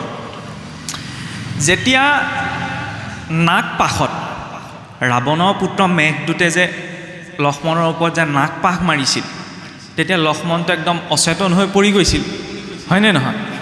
ৰামটোতো বোলে ভগৱান আছিল, ভগৱান ৰামে ক'ব পাৰিলেহেঁতেন, এই কিহৰ আকৌ এই হনুমন্তক পঠাব লাগিছে, কিহৰ চিকিৎসক আনিব লাগিছে, এই চিন্তা নকৰিবা, মই হাতখন দি দিম বোপাই, তোমাৰ ভাল হৈ যাব, কৈছিলে জানো? নাই কোৱা ন। জগতৰ ঈশ্বৰ হৈও কিয় নক'লে? কাৰণ যিটো কৰ্মৰ যিটো ব্যৱস্থা, বেমাৰত পৰিছে যেতিয়া চিকিৎসককে মতাই আনিছে, সুখেন বৈদ্যক মতাই আনিছিলে বোলে, ইয়াত চিকিৎসক নাই, ৰাৱণৰ ৰাজ্যৰ পৰা উঠাই লৈ আনিলে, দৰৱ আনিবলৈ কাক পঠালে? হনুমন্তক পঠালে, হয় নহয়? এতিয়া এনেকুৱা আছে ন, এই চিন্তা নকৰিবা, তোমাক কামটো হৈ যাব, মই চাই দিছোঁ নহয়। এইসকল তেতিয়া ক'ৰ পৰা আহিলে? স্বয়ং ঈশ্বৰে যেতিয়া নক'লে যিটো কৰ্মৰ যিটো ব্যৱস্থা, এতিয়া আকৌ আপুনি নোহোৱা কামটোৱে হৈ যাব, আপুনি চিন্তা নকৰক, মই কৈ দিছোঁ, জনাই দিছোঁ, ক'ৰ পৰা আহিলে এইসকল, হয়নে? আৰু যিকেইজন মহাপুৰুষৰ শাস্ত্ৰ উল্লেখ অনুসৰি অৱতাৰ হ'ল, তেওঁলোকে নিজক অৱতাৰ বুলি কৈ থৈ নগ'ল, এতিয়া অৱতাৰ বুলি ডিক্লেয়াৰ কৰি অসমত মানুহ বহি আছে। সেইটো নহয়, মই এইটো ক'বলৈ যোৱা নাই। কাৰোবাৰ যদি ক'ৰবালৈ গৈ কিবা এটা কৰি কিবা এটা কল্যাণ হৈছে, কিবা এটা লাভ হৈছে, তেতিয়াহ'লে হওক, তাত ক'বলগীয়া নাই, হয়নে নহয়? তেওঁ কিবা এটা পাইছে কাৰণে গৈছে, কিন্তু হ'ল বুলিয়ে সেই ব্যক্তিত্বটোক, সেই ধাৰাটোক আমি শাস্ত্ৰীয় কথাবিলাক লেটিয়াই দিব নোৱাৰোঁ। তেওঁক ভগৱান কেতিয়াও বুলি ক'ব নোৱাৰোঁ, নহয়নে? তেওঁৰ কথা শাস্ত্ৰত আছে বুলি আমি কেতিয়াও ক'ব নোৱাৰোঁ। কোনোবাই মানিছে মানি থাকক, সেই ক্লিয়াৰেঞ্চটো লাগে। মানুহৰ ধৰ্মৰ প্ৰতি যিমান ইচ্ছা আছে, সিমান অনীহাও আছে। টানত পৰিহে কেতিয়াবা মানুহে ধৰ্ম কৰি থাকে, সমাজত চলি থাকিবলৈ, সমাজখন এৰিটো চলিব নোৱাৰে, সেইকাৰণে কৰি থাকে আৰু, ইয়াকে নকৰিনো কি কৰিম, নহয় জানো? কিন্তু সেইটো নহয়, ক্লিয়াৰিটিটো লাগে তাৰ মাজত, কিয় কৰিছোঁ, নকৰিলে কি আপত্তি আছে? আৰে ভগৱানক নমনা মানুহেওতো ঘৰ দুৱাৰ বনাই জীয়াই আছে, হয় নহয়? সিহঁতি খাবলৈ পোৱা নাই নি? খাবলৈ পাইছে ন? গতিকে ভগৱানক মনা নমনা বিষয়খিনিৰ ক্ষেত্ৰত মই সুখ পাইছোঁ দুখ পাইছোঁ এইখিনি প্ৰযোজ্য নহয়। কিছুৱেতো ভগৱানৰ নাম ধমকিও দি দিয়ে, চাই ল'ম তোমাক, মই আমুকত চাকি দিমগৈ তোমাৰ নামত। ভগৱান ইমান থাৰ্ড ক্লাছ পাৰ্চনেলিটি নি যে মই কমপ্লেইন লৈ যাম, মোৰ আপোনাৰ জীৱনটোত কিবা এটা বজ্ৰপাত পেলাই দিব, মোক কৰি দিব? নহয় ন। আমি জীৱনত যি পাওঁ ভগৱানে বাৰে প্ৰতি ক'ব বিচাৰিছে। আৰু বৈকুণ্ঠৰ দুজন পাৰিষদ জয় বিজয় কিয় প্ৰতিমূৰ্তি স্থাপন কৰে বাৰু? ভগৱানৰতো 14জন হোমগাৰ্ড, ক'ব নাপায় আৰু মই কৈছোঁ 14জন পাৰিষদ, বাকীকেইজনৰ নাম মানুহে চিনি পায় জানো? সাধাৰণ মানুহে গম নাপায়, কিন্তু জয় বিজয়কতো চবে চিনি পায়। বোলে জয় বিজয় অভিশাপ পাইছে, অভিশাপ পোৱাতে কি বুজাইছে বাৰু? বৈকুণ্ঠ ইমান হায়াৰ ৰেংকিঙত আছে, অতিথি কেইজনমান গৈছিল ন, চাৰিসিদ্ধ ভেঙুচালি কৰিলে, নিজৰ মান এটা আছে নহয়, বুলিব আমি বৈকুণ্ঠ পাৰিষদ, আমাৰ আজ্ঞা নলগা কোনো ঈশ্বৰৰ ওচৰত যাব নোৱাৰে, অভিমান ন। আৰু সেই অভিমানৰ বাবে ঈশ্বৰে কি কৰিলে? তেওঁলোকৰ মনলৈ সেই অভিমানৰ বাবে চাৰিসিদ্ধক অপমান কৰিলে, চাৰিসিদ্ধ অভিশাপ দি দিলে। পিছত যেতিয়া তেওঁলোকৰ ভুল অনুভৱ হ'ল যে প্ৰভু ভুল হৈ গ'ল আৰু পটককৈ আমি অভিমানী হৈ থাকিলোঁ, ক্ষমা কৰি দিয়ক, ক্ষমা কৰি দিলে নে বাৰু? দিলে নহয়, হয় নহয়? ক্ষমা কৰি দিছিলে নহয়, দিছিলে নাই দিয়া? ভুল কৈছোঁ নি মই? নাই দিয়া বুলি কোনোবাই কৈছে নি? নাই কোৱা ন? ক্ষমা কৰি দিলে ন, ঈশ্বৰ আহি উপস্থিত হ'লি, ভাওনাখনটো চাইছে, হয়নে নহয়? সেই কথাবিলাকত গুৰুত্ব এটাটো লাগিব। আমুকে বোলে ভীম লৈছিলে, হিৰণ্যকশিপু লৈছে, চাই ভাল লাগিলে, ভাওনাখন আমুকৰ পৰা আহিলে, সেইবিলাক ছেকেণ্ডেৰী কথা, সেইবিলাকো লাগিব যাতে কৰ্তাজনে উৎসাহটো পায়, কিন্তু লগতে এইবিলাক বিষয়ো লাগিব, নহয়নে? ঈশ্বৰে ক্ষমা কৰি দিলে, আচ্ছা ক্ষমা কৰি দিলেহে ফলটো নোভোগাকৈ থাকিলে জানো? ফলটো আমি যে কওঁ এই নাজানি ভুল কৰিলে একো নাই, নাজানি ভুল কৰিলে সমাজত একো নাই। নাজানি যদি কোনোবাই ভুল এটা কৰে তেতিয়াহ'লে মানুহজনে ক্ষমা কৰি দিয়ে, হ'ব নাজানি ভুল কৰিলে, কিন্তু প্ৰকৃতিত ক্ষমা নাই। মই নাজানিয়ে কৈছোঁ, নাজানি পেলাই জুই কোৱাত হাতখন দিলে জুইয়ে নুপুৰাকৈ নাথাকে নহয়, হয় নহয়? আন্ধাৰে মুধাৰে বোলে ভূত বুলি ভাবি মানুহজনৰ মূৰতে মাৰ মাৰি দিলোঁ, এতিয়া কোৰ্টত গৈ মই কমগৈ নি এই বোলে মোক ক্ষমা কৰি দিয়ক আৰু মই ভূত বুলি ভাবিহে মাৰিলোঁ? মানুহটো যদি মই জেললৈ যাবই লাগিব ন। নিউটনৰ থাৰ্ড ল' এটা সকলোৱে ক্লাছ 9তে পঢ়িবলৈ পায়, বাকীকেইটা মনত নাই, বাকীকেইটাত মেথেমেটিকেল ইকুৱেশ্যন আহে, তৃতীয়টো চবৰে মনত থাকে। প্ৰতিটো ক্ৰিয়াৰে সমান আৰু বিপৰীতমুখী প্ৰতিক্ৰিয়া থাকে, হয়নে? একশ্যন এটা যদি হয় তেতিয়াহ'লে ৰিয়েকশ্যনটো হ'ব, এইটো নিজৰ জীৱনটোতো প্ৰযোজ্য। কিবা এটা ইয়াত একশ্যন কৰিম ন, ৰিয়েকশ্যনটো আপোনা আপুনি আহি যাব, তাৰ কাৰণে ভগৱানক কোৱাৰ প্ৰয়োজন নাই। কিয় কোৱা হৈছে? সুখ দুখ ভাল বেয়া এইখিনি ভগৱন্তৰ ইচ্ছাত পায়, সেইটো হয়, কিন্তু তাত জড়িত হৈ থাকে নিজৰ কৰ্মফলটো, আৰু নিজৰ কৰ্মফলটোৰ পৰা স্বয়ং বিধিও বচাব নোৱাৰে। ভগৱানলৈ ভয় কৰিব নালাগে, ভয় কৰিব লাগে নিজৰ কৰ্মলৈ। ঈশ্বৰে পিছটো এৰিলেও কৰ্মই পিছটো নেৰে, নহয়নে? ব্ৰহ্মাদেৱক গাইডলাইন দি ঈশ্বৰে এৰি দিলে, কিন্তু কৰ্মই পিছটো এৰিলে জানো? জ্ঞান পদ অভিমান লৈ কি কৰি পেলালে? অবিদ্যা সৃষ্টি কৰি পেলালে। ভাবি থাকোঁতে তাৰপৰা কি আহিছে? ব্ৰহ্মাদেৱে মহাশূন্যৰ পৰা এটা শব্দ শুনিবলৈ পাইছে বোলে, টপ টপ টপ। তেতিয়া ব্ৰহ্মাদেৱ ভাবিছে মোক টপ কৰিবলৈ কৈছে চাগে, টপ কৰিলে চাগে মই শান্তিটো পাম। তেতিয়া 1000 বছৰ বোলে তেওঁ টপ কৰিছে, নহয়নে? ধৰ্ম চাওক মনাৰ বিষয় নহয়, ধৰ্ম পালনৰ বিষয়, নহয়নে? আমি পালনত কম গুৰুত্ব এটা দিওঁ, মনাত বেছি গুৰুত্ব এটা দি থাকোঁ। বোলে আমি আমুক পন্থ তমুক পন্থ, আমাৰতো ঢেৰ আছে আৰু এতিয়া কি ক'ব। ক'ৰবালৈ ওলাই যাওঁতে নামঘৰলৈ আহিছে যেনিবা, সেইখিনিতে ভিক্ষাৰী এজন বহি আছে ন, এই যা কৰ ভিক্ষাৰী বহি আছে সেই বুলি ভাবি যদি মই নামঘৰলৈ আহিছোঁ তেতিয়াহ'লে মই আহি লাভ নাই, নহয়নে? প্ৰথম মানৱ সেৱাটো। মানুহে আকৌ অকণমান লজিক এটা প্ৰকাশ, এইবোৰ চব চেও ধৰি বহি আছে, চেও ধৰি বহি আছে নহয়, তেওঁ চেও ধৰিছে, তেওঁ আগত মই চেও ধৰিব নালাগে, হয় নহয়? এটকা এটা দিয়াৰ যদি সামৰ্থ্যতা আছে ন, সেই এটকাটো দিব লাগে, কাৰণ ইয়াত বহি থকাজনক চাবলৈ এখন সমাজ আছে, হয় নহয়? এই পথত বহি থকাজনক চাবলৈ আকৌ কোনো নাই নহয়, হয়নে নহয়? গতিকে যদি জীৱনত সম্ভৱ হয় সেই পৰৰ উপকাৰটো যেনেদৰে যাৰ যেনেকৈ মিলিছে কৰিব লাগে। ইয়াৰ দান পাত্ৰত দক্ষিণাটো নিদি এতিয়া বিৰোধা ভাৱত নাভাবিব, বুলিব এইজনে একদম আমাৰ নামঘৰ চামঘৰত দান দক্ষিণা দিয়াৰ কথা বিৰোধিতা কৰিছে, একো নাই কৰা, দি থাকক, তেনেকৈতো সমাজখন চলিব ন। কিন্তু লগতে অকণমান মনুষ্যৰ সেৱাৰ নিমিত্তেও তাক প্ৰয়োগ কৰাটো প্ৰয়োজন, নহয়নে? আমাৰ ইগ'টো নহ'লে ইমান লাগি থাকে ন, আমি গামলা এটা দিলেও নিজৰ নামটো লাগিব, হয় নহয়? গামলাটোত যদি নামটো লিখি দিয়ে নহয়, গামলা বাদ দিয়ক, চিঠিখনতো যদি নামটো নাথাকে, মোৰ নাম নিদিলে পায় মই নাযাওঁ, আমাৰ নামটো চিঠিখনতো লাগে, গামলাটোতো লাগে, কিছুমানটো ঘটিটোতো লিখি দিয়ে নামঘৰলৈ দিয়ে। সেইটো বেয়া কথা। শিৱসাগৰখনলৈ চাওকচোন, এই শিৱদৌল, দেৱীদৌল, বিষ্ণুদৌল, ৰংঘৰ, কাৰেংঘৰ, এই যে বনাই থৈ গ'ল ৰজাসকলে, স্বৰ্গদেৱে নিজে লিখি থৈ গৈছিল নি মই বনাইছোঁ বুলি? পিছত ইতিহাসৰ গৱেষণা কৰিলতহে গম পোৱা গৈছে কোনজনৰ দিনত কোনে বনাইছিল বুলি, হয় নহয়? ইমান ডাঙৰ ডাঙৰ কাম কৰি থৈ যোৱাসকলে নিজৰ নামটো লিখি থৈ নগ'ল, তেতিয়াহ'লে আকৌ মোৰ ঘটিটোত, লোটাটোত, গামলাটোত নামটো কিয় লাগিছে? এই কথাটো কিয় কোৱা হৈছে? অন্য ক্ষেত্ৰৰ কথাটো বেলেগ, কিন্তু যেতিয়া আমি ধৰ্মৰ নামত কিবা এটা দিওঁ ন, তাৰ নামটো নালাগে, নহয়নে? ঈশ্বৰৰ নামত যেতিয়া অৰ্পণ কৰিছোঁ, তেওঁ গ্ৰহণ কৰিলেই হ'ল, তাত আকৌ নামটো কিয় লাগে? নহ'লে ধৰ্ম কৰি থাকিলোঁ। আগতে চাবচোন, যেতিয়া আপোনাৰ কেনেবাকৈ মঠ মন্দিৰবিলাকত চুৰ ডকাইত হৈছিল, এসপ্তাহৰ পিছতে শুনিবলৈ পোৱা গৈছিলে আমুক নামঘৰ, আমুক মন্দিৰৰ পৰা বোলে কাঁহৰ বাতি, সোণৰ ফুল চুৰ কৰিলে, চুৰটো বোলে ধৰা পৰিলে নহয়, এই তেজ বমি কৰি মৰিলে। একদম খোলাকৈ কৈছোঁ, তেনেকুৱা প্ৰমাণ আছিলে। তেজ বমি কৰি বা মূৰ ঘূৰাই কিবা এটা হৈ মানুহ মৰি যায়। আজিকালি চব লুটি নিয়ক, একোৱেই নহয়। কিয় নহয় জানেনে? কিজানি সেই নিয়াজনে চাগে বেছিকৈ বিশ্বাসতহে আহিছে। মই কৈ থকা জানে নিয়াজনে চাগে আগদিনা ধুনীয়াকৈ শৰাই সঁফুৰা দি লৈছে, প্ৰভু উপায় নাই আৰু চলিবলৈ, তোমাৰ ইয়াৰ পৰাই নিম আৰু দুখ দাইন ধৰিবা। ঈশ্বৰে তেতিয়াও ভাবে চাগে, বেচেৰা তইটোতো মানিছ মই ইয়াত আছোঁ বুলি, নহ'লে সেইজনেচোন এই মই আমুক বনাই দিলোঁ, মই তমুক দিলোঁ, মইকেহে আছে, মোক গুৰুত্ব এটা দিয়াই নাই, গতিকে বোপা যা, তোকহে মহিমা দেখুৱাম যে মইহে আছোঁ। ক'ব কি বিচৰা হৈছে, কলি যুগত ধৰ্মৰ কোনো অভাৱ নাই। এইটো দ্বাদশৰে একটা উক্তি, দান পুণ্যে কৰিলে মুহুৰ হৈব খ্যাতি। সত্যত এটা দাপৰতকৈও কলিত এতিয়া দান পুণ্যৰ সংখ্যা বেছি। মানুহে বহুত ধৰ্ম কৰ্ম কৰে, কিন্তু কি এনেকৈ কৰে, দান পুণ্য কৰিলে মুহুৰ হৈব খ্যাতি, হেন দম্ভভাৱে ধৰ্ম আচৰিবে আতি। আমি অকণমান ক্ৰিটিকেলি ইগ'টো ছেটিছফাই কৰোঁ। কেনেকৈ? এইখন বোলে কোনে কৰিছে? প্ৰভু এইখনেই অধমেই কৰিছে, বুজিছেনে? অধম বুলিও কৈছোঁ, কিন্তু ক্ৰেডিটটোও লৈছোঁ, হয়নে? ক্ৰেডিটটো ল'ব লাগে, কিন্তু ঈশ্বৰৰ সন্মুখত নহয়, হয়নে নহয়? ঈশ্বৰে দিছে কাৰণে। যেতিয়া অহংটো আঁতৰি থাকে, তেতিয়া ব্যক্তিজনে একো নীতি নিয়ম পালন কৰিব নালাগে। অহংকাৰক আকৌ এৰিবও নোৱাৰি, সেইটো এটা ডাঙৰ কথা। মানুহে যে কয়, কোনোবাই যদি ধৰ্ম মাৰ্গত কয় আমি অহংকাৰটোক এৰিব লাগিব, তেতিয়াহ'লে নামানিবই, তেওঁৰ কথা নুশুনিবই। কিয় কোৱা গৈছে? আৰে অহংকাৰৰ পৰা সৃষ্টিখন হৈছে। অহংকাৰৰ পৰা কেনেকৈ সৃষ্টি হৈছে? ব্ৰহ্মাদেৱে প্ৰথম নাৰায়ণে প্ৰকট কৰে প্ৰকৃতিৰ পৰা মহত্তত্বৰ পৰা ত্ৰিবিধ অহংকাৰ সৃষ্টি হৈছিল। সাত্বিক অহংকাৰৰ পৰা 14জন দেৱতা। ঈশ্বৰো বৰ টেঙৰ আকৌ, বাঘ, সিংহ, এইবিলাকতো হিংস্ৰ জন্তু ন।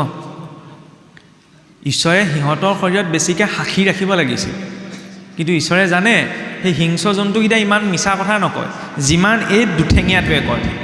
ই মুখেৰে মিছা কথা নাই, ই চকুৰেও মিছা কথা কয়, ইংগিত দিলে বুজি পাই যাব, নহয়নে? ক'ৰবাত নাখাবলগীয়া কিবা এটা খাই আহিল নহয়, সমাজৰ আগত মই মৰি গ'লোঁ, নাই খোৱা বুলি ক'ম, শপত খায়ো দিম মই নাখাওঁ আজিৰ পৰা, বুজি পাইছেই নহয়, নকৰোঁ আজিৰ পৰা, কিন্তু নাই, গৈ থৈ আকৌ একে জেগালৈ যাব। ঈশ্বৰে সেইকাৰণে কি কৰিলে? এইটোক বিশ্বাস কৰিব নোৱাৰি। এই সাত্বিক অহংকাৰৰ পৰা 14জন দেৱতা যে প্ৰকট হ'ল, কি কৰিলে? জাজমেণ্ট কৰিবলৈ 14জনক ইয়াত বহুৱাই দিলে। মাধৱদেৱে ঘোষাত যে লিখিছে, আমি যে কেতিয়াবা গাওঁ, শুনিবচোন, তুমি মোক ভাণ্ডা মই তোমাক ভাণ্ডো, 14 সাক্ষীক ভাণ্ডিব কোনো উপায়।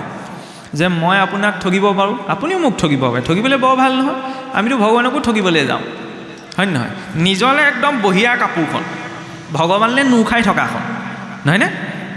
দিয়ে নিদিয়ে কাৰোবাৰ সামৰ্থ্যটো এইটো বেলেগ, নহয়নে? নিজলৈ একদম হলমাৰ্ক থকা সোণ, এই ঈশ্বৰ নামঘৰত দিবলৈ সোণপানী চৰাই দিলেও হ'ব, বুজিছে নহয়? সোণৰ ফুলপাহ যে দিব লাগিব, একদম ভালতকৈ ভাল গামোচাখন যে দিব লাগিব, সেইটো ক'বলৈ যোৱা নাই।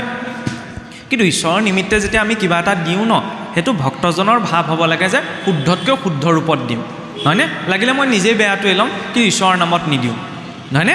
নহ'লেতো কেতিয়াবা এনেকুৱা হয়, এই শৰাই যে পাতে, আমাৰ চাব আপোনালোকৰ ইয়াততো দুদিনীয়া, কেতিয়াবা 3 দিনীয়া 4 দিনীয়া 7 দিনীয়া যে ভাগৱত পাতে, আমাৰ কি হয়, এই শৰাই ভাগ যে দিয়ে 7 দিনৰ কাৰণে নাপাতে জানো?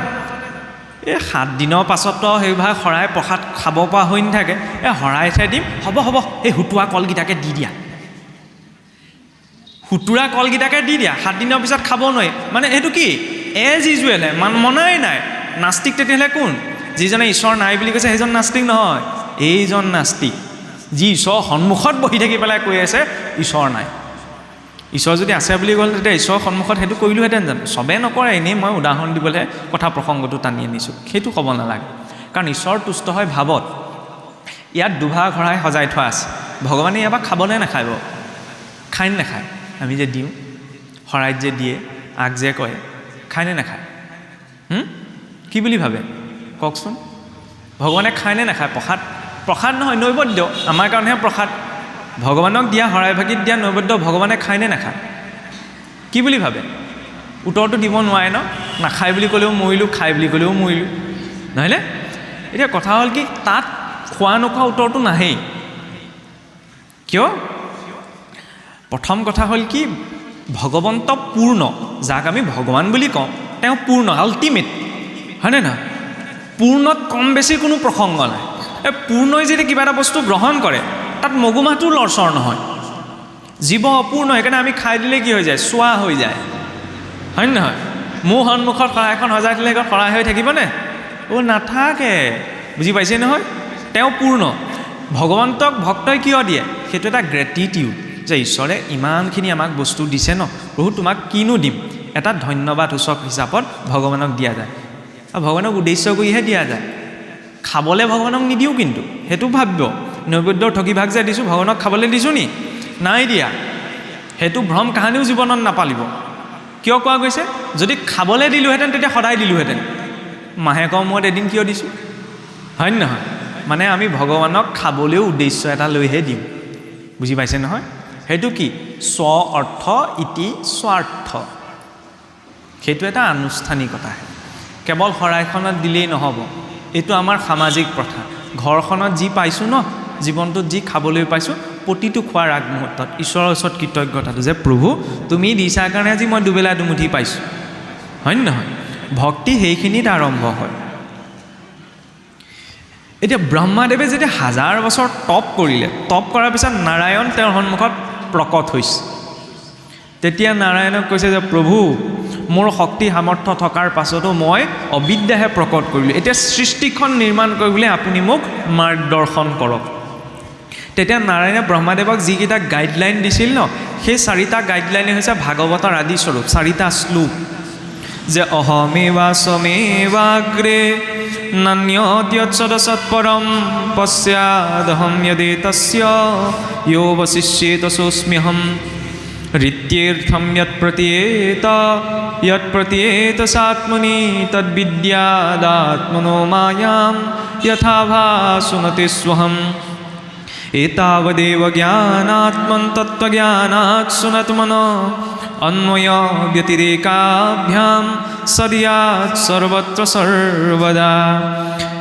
আমি চিধাই কৈ দিওঁ জ্ঞান বিজ্ঞান তদংগৰ হৈছে, তত্ত্ব উপদেশ পাছত হৈছে। একেবাৰে চিম্পুল সহজ ভাষাত কি কৈছিল? যে অহমেৱাস্মেৱাগ্ৰে নান্যদ্যৎসদসৎপৰম। বোলে সৃষ্টি আদি অন্তে মধ্যে সকলো কাৰণৰো কাৰণ একমাত্ৰ ময়েই। তুমি যি দৃশ্য প্ৰপঞ্চ চকুৰ আগত যি দেখিছা ন, এই সমস্ততে ময়েই আছোঁ। গতিকে মোক কল্পনা কৰি তুমি কৰ্ম আৰম্ভ কৰা। এইটোনো কি টান কথা? আমিতো অসমীয়াত কৈ থাকোঁ যে সৃষ্টি আদি অন্তে মধ্যে কেৱল ভগৱানেই থাকে, হয় নহয়? এই কথাষাৰ ক'বলৈ যিমান সহজ ন, হজম কৰিবলৈ গোটেই জীৱনটোও কম হয়। খোৱা সময়ত মই পাহৰি থাকোঁ নহয়, ঈশ্বৰে দিছে কাৰণে পাইছোঁ। সেই খোৱা বস্তুটোৰ অস্তিত্ব একমাত্ৰ ঈশ্বৰৰ অস্তিত্বৰ কাৰণে আছে।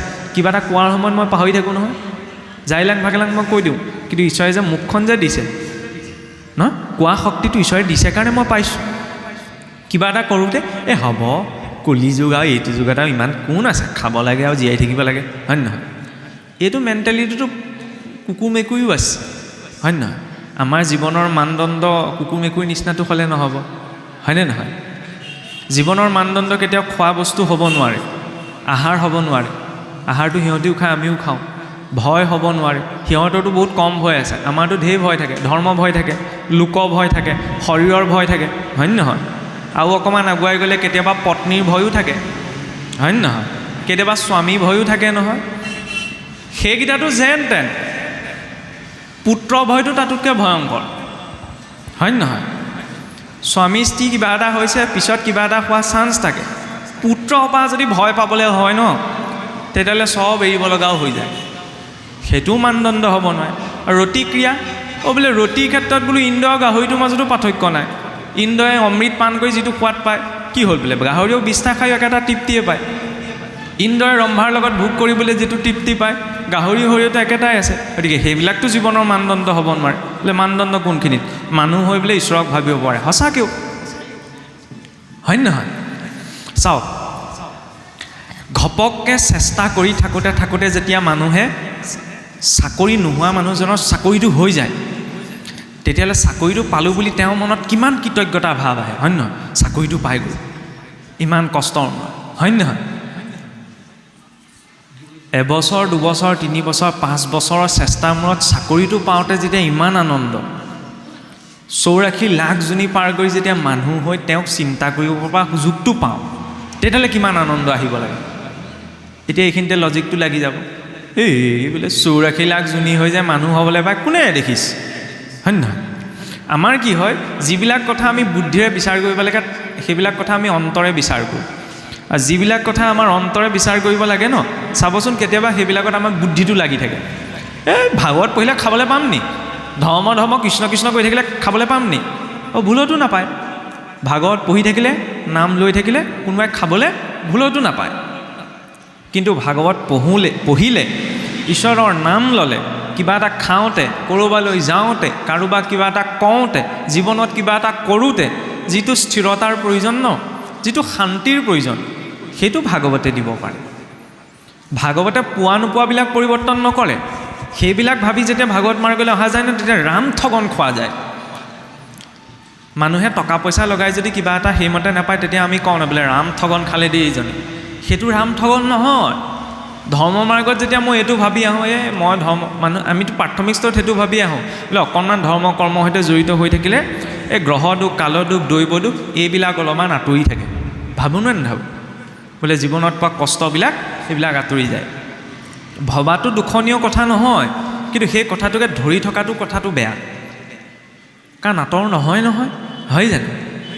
ভবা মতে দান দিয়া দিনা একদম ৰাতিপুৱা গা ধুই একদম খালী পেটে আছে, হয় নহয়? দান দিয়া আজৰি হ'ল আৰু আমাৰতো ভাগৱত পঢ়ি শেষ হোৱাৰ পিছতো ব্ৰত ভঙা যায়, বুজি পাইছে নহয়? 2 দিন 3 দিন, এসপ্তাহ, কিছু জেগাত এমাহৰ আগৰ পৰা একদম নিৰামিষ খাই থাকে, একদম শুদ্ধ ভকত আৰু, নহয়নে? আজি ভাগৱত সামৰিলে আৰু ৰাতিলে ভাগৱত সামৰিলে নহয়, ব্ৰতটো ভাঙিব লাগিছিলে ন, সেয়া, হয় নহয়? কিন্তু জানে চব কথা, কণ্ডিশ্যনটো দুৰ্যোধনৰ। এনাস্থেচিয়া কিয় দিয়ে? এই কাটিলে কুটিলেও যেতিয়া গম নহয়, আমি এনাস্থেচিয়া আগতীয়াকৈ লৈ থৈছোঁ, হয় নহয়? সেইকাৰণে মোক কোনোবাই কয় নকয়, ভাল বেয়া মোক ফৰক নপৰে। সেইটো নহয়, কিবা এটা প্ৰভাৱ পৰিব লাগিব, হয় নহয়? মহটো পৰিলেও যেতিয়া অনুভৱ হয় ন, তেতিয়া ধৰ্ম অধৰ্ম এইবিলাক কৰোঁতে অনুভৱটো হ'ব লাগিব যে এইটো সঠিক, এইটো বৰ্জনীয়। এতিয়া চাওক, যেতিয়া ব্ৰহ্মাদেৱক সেই উপদেশ দিলে নাৰায়ণ যে সৃষ্টিৰ আদি অন্তে মধ্যে কেৱল আৰু কেৱল মোৰ অস্তিত্ব স্বীকাৰ কৰি নিজৰ কৰ্মখিনি কৰি যোৱা, আমাৰ মানৱ জীৱনতো সেইটো লাগে দিয়কচোন। আমি যেতিয়া কওঁ ঈশ্বৰৰ ইচ্ছা অবিহনে গছৰ পাতখিলাও লৰচৰ নহয়, হয়নে? তেতিয়া লগতে মই এইটো কথাও মনত ৰখাটো প্ৰয়োজন, মোৰ বিৰুদ্ধে যদি মোৰ সন্মুখত কোনোবা এজন থিয় আছে ন, তেতিয়াহ'লে সেইজনক কোনে বনাইছে? মই যেতিয়া কৈছোঁ যে গোটেই সৃষ্টিখন ঈশ্বৰেই বনাইছে, তেতিয়াহ'লে মোৰ বিৰুদ্ধে কোৱাজনক কোনে বনালে? বেলেগৰ ভগৱান এজনে বনালে নি? নাই বনোৱা ন, সেইজনেই বনাইছে। তাৰ ফলত কি হয়? সেইজনৰ সৈতে তেতিয়া তেওঁ বৰ বেছি যুক্তি তৰ্ক হাই কাজিয়ালৈ নাযায়, হয়নে?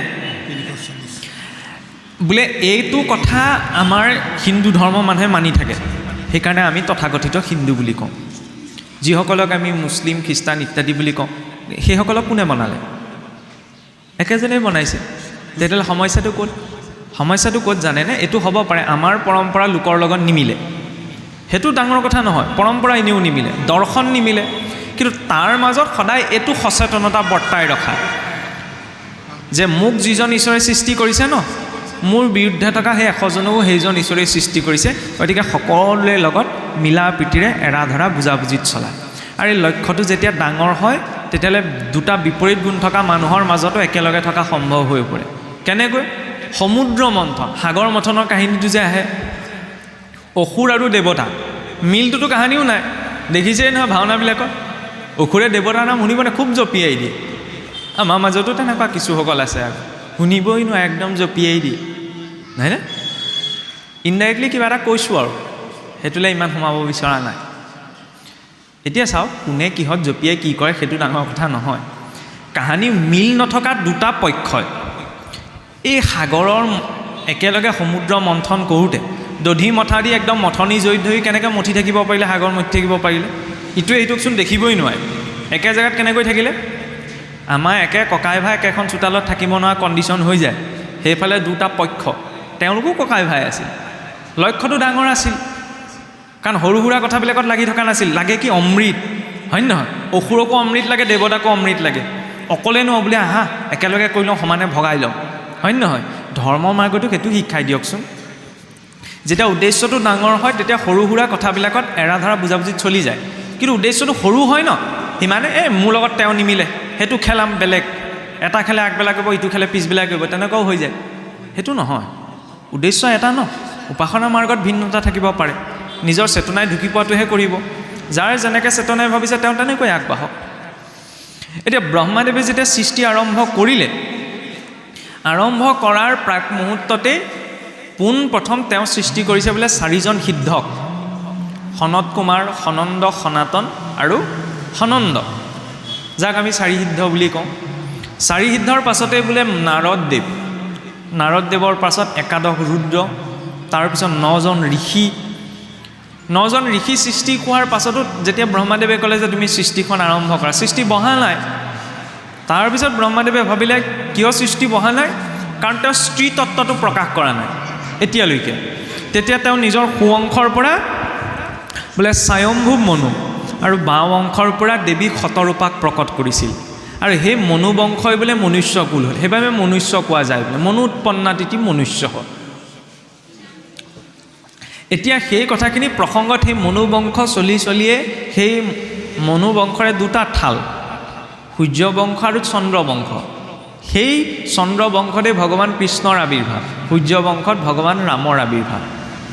এতিয়া চাওক, নাৰদদেৱ গৈ যেতিয়া ব্ৰহ্মাদেৱৰ ওচৰত গৈ পালেগৈ, তেতিয়া ব্ৰহ্মাদেৱৰ পৰা বিচাৰিলে যে আপোনাক যি নাৰায়ণে ভাগৱতৰ উপদেশ দিছিলে সেই ভাগৱতৰ ভাগ অকণমান আমাকো দিয়ক। তেতিয়া নাৰদদেৱক 4টা শ্লোক দিওঁতে ব্ৰহ্মাদেৱে বুজাই ক'লে যে বোপাই, 4টা শ্লোকততো চবে চব কথা বুজিব নোৱাৰে, গতিকে তুমি ইয়াক অকণমান বিস্তাৰ কৰি বুজাই দিবা। তাৰপৰা নাৰদদেৱে আনি ব্যাসদেৱক দিছিলহি, নহয় জানো? আৰু ব্যাসৰ মুখৰ পৰা শুকদেৱে পাইছিল। এই ব্যাখ্যা কৰোঁতে কৰোঁতে ইমান ডাঙৰ হৈ থাকিলে। ইয়াত এটা ক্ৰম আছে। প্ৰথম স্কন্ধ ন, চাওকচোন, মানুহজনলৈ চাওঁতে আমি প্ৰথমতে কিহলৈ চাওঁ বাৰু? মানুহজনক মুখখনলৈ চাওঁ ন। ভগৱন্তলৈ চাওঁতে কিহলৈ চাব লাগে? মুখলৈ নহয়, চৰণলৈ। ভাগৱতো সেইকাৰণে চৰণৰ পৰা আৰম্ভ হৈছে। ভাগৱত মূৰ্তিত কয়নে, প্ৰথম দ্বিতীয় স্কন্ধে চৰণ দুটৰ, চৰণৰ পৰা মস্তক, পুনৰ মস্তকৰ পৰা আকৌ চৰণলৈ ধ্যান কৰিব লাগে, তেতিয়া বোলে মনটো একাগ্ৰ হয়। এতিয়া চৰণত যাত্ৰাটো কেনেকৈ আৰম্ভ হৈছে? প্ৰথম স্কন্ধ প্ৰথম অধ্যায়, ঋষিসকলৰ প্ৰশ্ন, নহয়নে? ঋষিসকলে প্ৰশ্ন কৰিছে, নহয়নে? বিনা জিজ্ঞাসাত জ্ঞান নোপোজে। আমাৰ আকৌ এটা ডাঙৰ সমস্যা, আমাৰ প্ৰশ্নই নাথাকে, কিনো প্ৰশ্ন কৰিম জানো, সেইটো নহয়। জীৱনটোক লৈতো জিজ্ঞাসা এটা চবৰে থাকে, সেই জিজ্ঞাসাটো লাগে। জিজ্ঞাসাটো থাকিলে আধ্যাত্মিক মাৰ্গটোত আগবাঢ়িব পৰা যায়, নহয়নে? উপনিষদত যদি চাই, শিষ্যসকলে সুধিছে, তেতিয়াহে ঋষিসকলে উত্তৰ দিছে। গীতাত অৰ্জুনে যেতিয়ালৈকে সোধা নাই, যুঁজৰ মাজতনো মানুহে শাস্ত্ৰ কথা কয়গৈনে? কয় নকয়? আমাৰ যেনিবা ধৰি লওক, মানুহ দুখন পক্ষৰ মাজত একেখন ঘৰতে ধৰি লওক অকণমান টুটু মাই মাই চলি আছে, তাৰ মাজত গৈ যদি কোনোবাই গীতা ভাগৱতৰ কথা উলিয়াইগৈ, কি কৰিব বাৰু? খেদিব, হয়নে? সেইটো মানুহৰ মেণ্টেলিটি। ডন লাগিলে বাদ দিয়ক, আপোনাৰ শান্তিয়ে বহি থাকিলেও এনেই বহি থাকিব, কিন্তু গোঁসাই ঘৰলৈ গৈ চাগ্যচ নিদিয়েগৈ, এনেকুৱা মানুহোতো আছে। বেয়া। তাৰ মাজতো এটা কথা কৈছোঁ, ক'বলৈ কথাবিলাক বৰ বিপদ। এতিয়া লগতে এইটো কথা আহিব, চবৰেতো সুবিধা নিমিলিব পাৰে চাকি গছ জ্বলাবলৈ, সঁচা কথা, চবৰে সুবিধা নিমিলে, হয় নহয়? চবৰে কৰ্ম ব্যৱস্থাবিলাক বেলেগ বেলেগ নহয়। পুৱা গধূলা যে চবেই চাকি গছ দিব পাৰিব এইটো কোনো কথা নাই, কিন্তু সকলোৱে পুৱা গধূলা ঈশ্বৰক চিন্তা কৰিব পাৰে, সেইটো আকৌ ধৰা বন্ধা। যি স্থিতিত আছে, যি পৰিস্থিতিত আছে, নহয়নে? বাহিৰত থকা চৰাই চিৰিকটিকেইটাও সন্ধ্যা লাগিল মাত্ৰ ঘৰলৈ উভতে নহয়, নামঘৰত যে দবা কোপটো বজায়, আপুনি ভাবেনি দবাকোপটো ভগৱানৰ কাৰণে বজায় বুলি? নহয়, দবাকোপটো ৰগৰ তোলাটো নিজৰ প্ৰতিভাৰ কথা, কিন্তু দবাকোপটো চাবচোন 3টা কোবত থোৱা যায়, দম, দয়া, দান। যে নিজকে অকণমান সেইখিনি সময়ত দমন কৰা, দয়া কৰা, দান কৰা। দান মানে কেৱল টকা পইচা দিয়াটোৱেই দান নহয়, নিজেও ঈশ্বৰৰ নাম লৈ আনকো ঈশ্বৰৰ নাম দান দিয়া, হয় নহয়? সেইটোতো উত্তম দান, সেইটো এটা ছিগনেল। বাকীখিনি সময় নোৱাৰিলে অন্ততঃ সন্ধ্যা সময় এইবুলি নহয় আমাৰ ঘৰত গোঁসাই ঘৰ আছে। আজিকালি চবৰে ঘৰত একদম সুবিধা থাকে, আগতে ইমান ব্যৱস্থা নাছিল। কাৰণ আগতেতো ভাগৱত এভাগো প্ৰায় 4-5খন গাঁৱৰ মাজতহে আছিল, কাৰণ তেতিয়া ছপা কিতাপ ইমান নাছিল। এতিয়াতো গাঁৱে গাঁৱে বাদ দিয়ক, ঘৰে ঘৰে, নহয়নে? গোঁসাই ঘৰো আছে বোলে। আমাৰ চাকি দিয়ে নহয়, চাকি দিয়ে, ধূপ জ্বলায় সদায় বোলে। কোন যায়? ককা যায়, ককাই গৈ চাকি জ্বলাই থৈ আহেগৈ, নহয়নে? ডিউটিটো হৈ গ'ল আৰু। দেউতা যায় কেতিয়াবা, মা যায় কেতিয়াবা, বাকীকেইজন সদস্যই কি কয়? নাকত তেল দি শুই থাকে নি? ঘৰত নথকা কেইজনৰ কথা ক'বলৈ যোৱা নাই, ঘৰত থকা কেইজন। মুছলিমজনে যে মাইকটো লগাই চিঞৰিবলৈ লাজ নকৰে, আমাৰ প্ৰাৰ্থনাটো কৰিবলৈ কিয় লাজ কৰে? হয় নহয়? ডাঙৰকৈ বেয়া মাতটো মাতিবলৈ লাজ নালাগে, কিন্তু ঈশ্বৰৰ নামটো ক'বলৈ লাজ লাগে, হয় নহয়? নিজৰ ইষ্টদেৱৰ উপাসনাটো অসুৰবিলাকেও এৰা নাছিল, আমিতো মাইক লগাই চিঞৰিবগৈ নালাগে, হয় নহয়? তেওঁলোকৰ পৰাও কিন্তু বহুত শিকিব লগা আছে। আপুনি চাবচোন, ঈদৰ দিনা, মই এনেই কথাটো কৈছোঁ, ঈদৰ দিনা কোনোবা মুছলিম মানুহক আপোনাৰ ক'ৰবাত মদ পানী খাই এনেকুৱা উৎপাত কৰা নেদেখে, ক'তো নাপায় আপুনি। বৰদিনৰ দিনা কোনোবা খ্ৰীষ্টান মানুহক সেইটো অৱস্থাত আপুনি নাপায়। তাৰ বিপৰীতে আমাৰ বিহু হওক, সকাম হওক, বিয়া হওক, ঠেংকেইটা ইফাল সিফাল হোৱা 2-এজন তাত ওলাবই, কিন্তু সেইটো একদম নিশ্চিত। আৰে ঈশ্বৰে এতিয়া চাওকচোন, পেট্ৰলৰ দাম বাঢ়িছে, নহয়নে? পেট্ৰল ডিজেলৰ দাম বাঢ়িছে।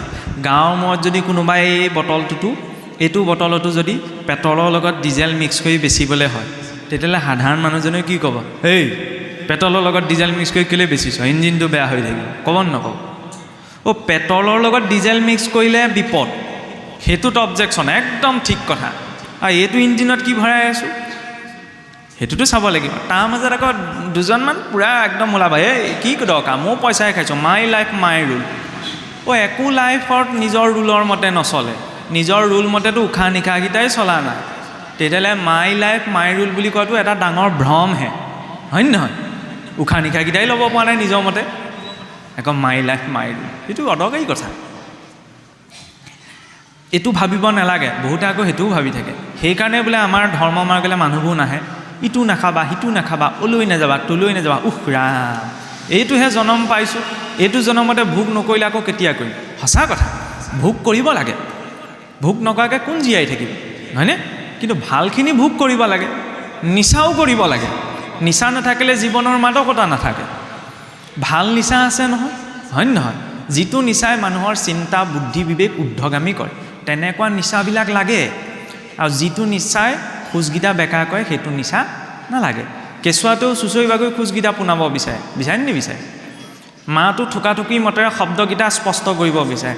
আৰু যিটো খালে খোজ বেকা হয়, নহয়নে? সেইটো কিয় খাব লাগিছে? ঈশ্বৰক ভাল পোৱাৰ আগতে ঈশ্বৰে দিয়া উপহাৰটোৰ মূল্যটো বুজিব লাগিব, হয় নহয়? উপহাৰটোক সন্মান কৰা মানে ব্যক্তিজনক সন্মান কৰা, হয়নে নহয়? যেনেকৈ মানুহ ক'ৰবাত ফুৰিবলৈ গ'লে নিজৰ আত্মীয় স্বজনে দিয়া উপহাৰটো বহুত সযতনে থৈ দিয়ে, হয় নহয়? কিয়? ব্যক্তিজনৰ প্ৰতি শ্ৰদ্ধা আছে কাৰণে উপহাৰটো থৈছে। ভগৱন্তই দিয়া আটাইতকৈ ভাল উপহাৰটো কি? এই শৰীৰটো। ভাগৱতৰ নীতি নিয়ম এইকাৰণে যাতে থকাকেইটা দিন এইটোক ভালে ৰাখিব পাৰি।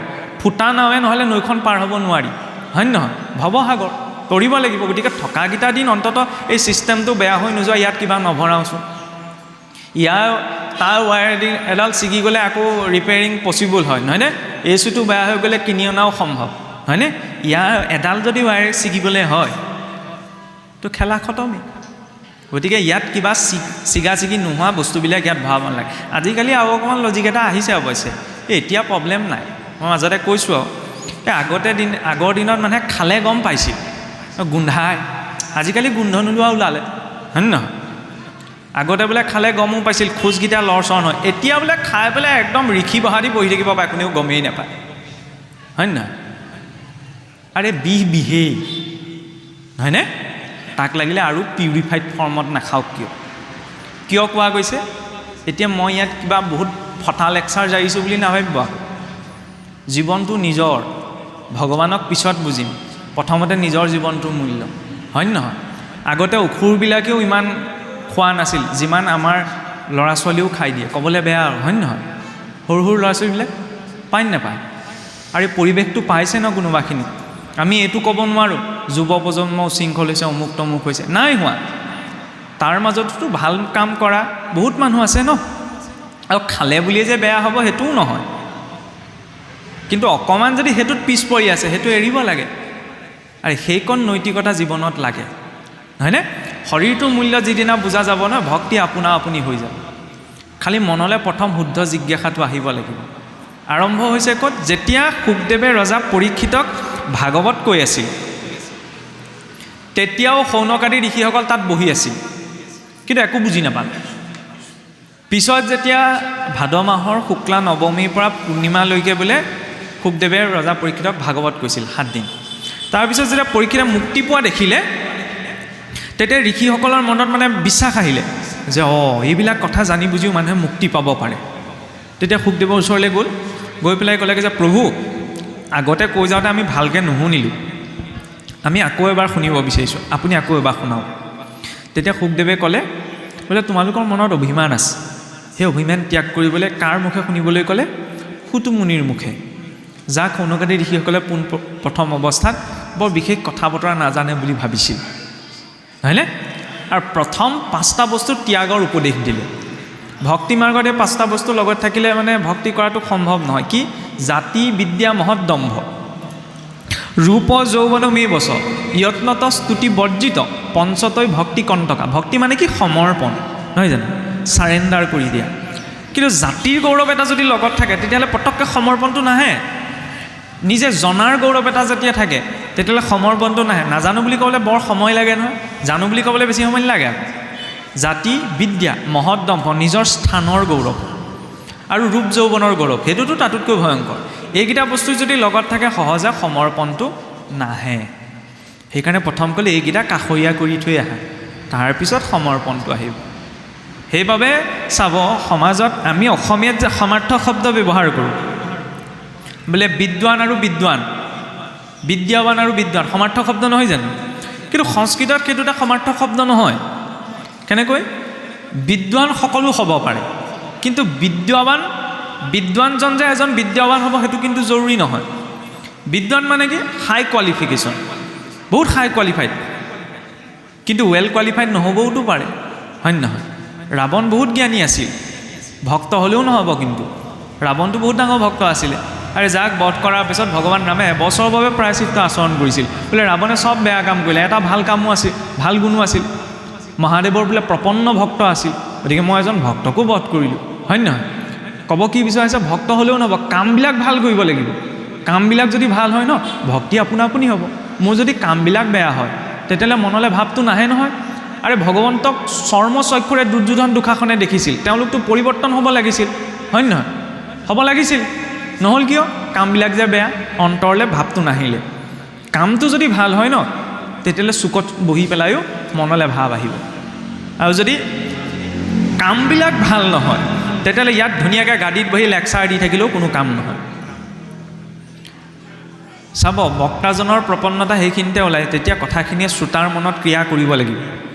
যদি শ্ৰোতাৰ মনত ক্ৰিয়া কৰা নাই ন, তেতিয়াহ'লে এইটো কথা স্পষ্ট হ'ব যে বক্তাজনে কেৱল ভাষণহে দিছে, নিজা অনুভৱত নাই। শব্দ ব্ৰহ্ম নিষ্ণাটো ন নিষ্ণাটো পচে যদি শ্ৰমন্তস্ব শ্ৰুতফলম হব্যধেনু ৰক্ষিত কৰম। শব্দত কোনো জ্ঞান নাই যেতিয়ালৈকে তাত অনুভৱটো যুক্ত নহয়। অনুভৱবিহীন জ্ঞান বাজি গাইৰ নিচিনা, বাজি গাইজনীয়ে পোৱালিও নিদিয়ে, গাখীৰো নিদিয়ে। গতিকে মই ঢেৰ কথা জানি বুজি লাভ নাই। ভাগৱত বুজাৰ বিষয় নহয়, মানুহে বুজিবলৈ লাগি দিয়ে। কিমান বুজিম? বুজি বুজি জমা কৰি যদি পালন কৰিব নোৱাৰোঁ, অনভ্যাসে বিষম শাস্ত্ৰম, অভ্যাস নকৰা শাস্ত্ৰ জ্ঞানো বিষতুল্য হয়। সেইকাৰণে সৰলতাটো লাগে, নিৰ্বংশৰণাংশতা, সেই সৰলতাৰে জীৱনৰ যাৱতীয় কৰ্মখিনি কৰি যাব লাগে। এতিয়া চাওক, যেতিয়া শৌনকাদি ঋষিসকলে সুতমুনিৰ আশ্ৰয়লৈ গ'ল, সুতমুনি বুলি কওঁতে আকৌ আমাৰ বৰ বিপদ। বহুতে কয় বোলে সুতমুনি নিষ্কুলীয়া আছিল, নিষ্কুল বুলি ঋষিসকলে গুৰুত্ব দিয়া নাছিল, এনেকুৱা কিছুমান অদৰকাৰী কথাও কয়। আৰু এই ভাগৱতত উচ্চ নিচ্চ এইবিলাকৰ কোনো প্ৰসংগই নাই। তেতিয়াহ'লে সুতুমুনিয়ে কিয় কৈছে আমি অকুলীন হেনো আছিলো মনত, বোলে আমি অকুলীন। জ্ঞানীজনে নিজকে কুলযুক্ত বুলি নকয় নহয়, মই উচ্চ কুলৰ বুলি কেতিয়াও নকয় ন। সুতু বুলি কাক কোৱা যায়? প্ৰকৃততেতো ভাগৱতৰ কথাখিনি দুটা ভাগত ভাগ হৈ আছে, এটা হৈছে লীলা, আনটো তত্ত্ব। লীলা বুলি এজন সুতুমুনি হৈ গৈছে, আৰু তত্ত্বৰ ৰূপত সুতু বুলি কাক কোৱা যায়? পুৰাণ ভাৰত যিটো জানয় সম্যক, তাহাকে বোলয় সুত জান শাস্ত্ৰৰ সন্মত। যি অষ্টাদশ পুৰাণ, দুখন ইতিহাস, ৰামায়ণ মহাভাৰতৰ যাৰ জ্ঞান আছে ন, তেওঁ সুত বুলি কোৱা যায়। আৰু সেই সুতৰ মুখে কোনে শুনিছিল?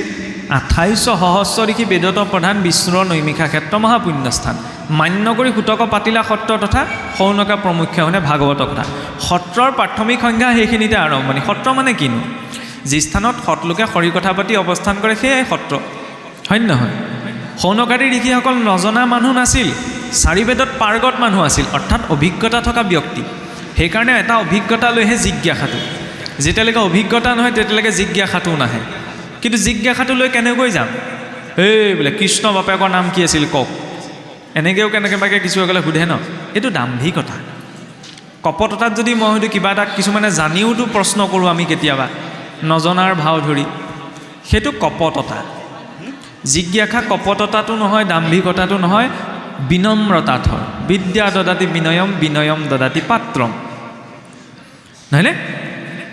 তদ্দিদ্ধি প্ৰণিপাতেন পৰিপ্ৰশ্নিন শিৱয়া, শ্ৰদ্ধাযুক্ত হৈ গুৰুৰ সন্মুখত বিনম্ৰতাপূৰ্ণক নিজৰ জিজ্ঞাসা প্ৰকাশ কৰিব লাগে। আৰু এতিয়া জিজ্ঞাসাটো প্ৰকাশ কৰাৰ পাছত মাৰ্গদৰ্শনটো লাগিব ন। মাৰ্গদৰ্শনৰ বাবে 5ৰ অধ্যায় কি আহিছে? ব্যাস নাৰদৰ সংবাদ। তাত এলাপেচা ব্যক্তিক আশ্ৰয় কৰি দেখা হোৱা নাই। 4 বেদ 14 শাস্ত্ৰৰ জ্ঞাতা ব্যাসদেৱ, যি 4 বেদ 14 শাস্ত্ৰ কৰিও মনৰ শান্তিটো বিচাৰি পোৱা নাছিল। আমাৰ জীৱনতো তেনেকুৱা এটা ফেজ আহে, জীৱনত চব গোটালোঁ, কিন্তু চব গোটাই লোৱাৰ পাছতো মনত শান্তিটো পোৱা নাই। সেই শান্তিটো তেতিয়ালৈকে পোৱা সম্ভৱ নহয় যেতিয়ালৈকে ঈশ্বৰ প্ৰাপ্তি নহয়।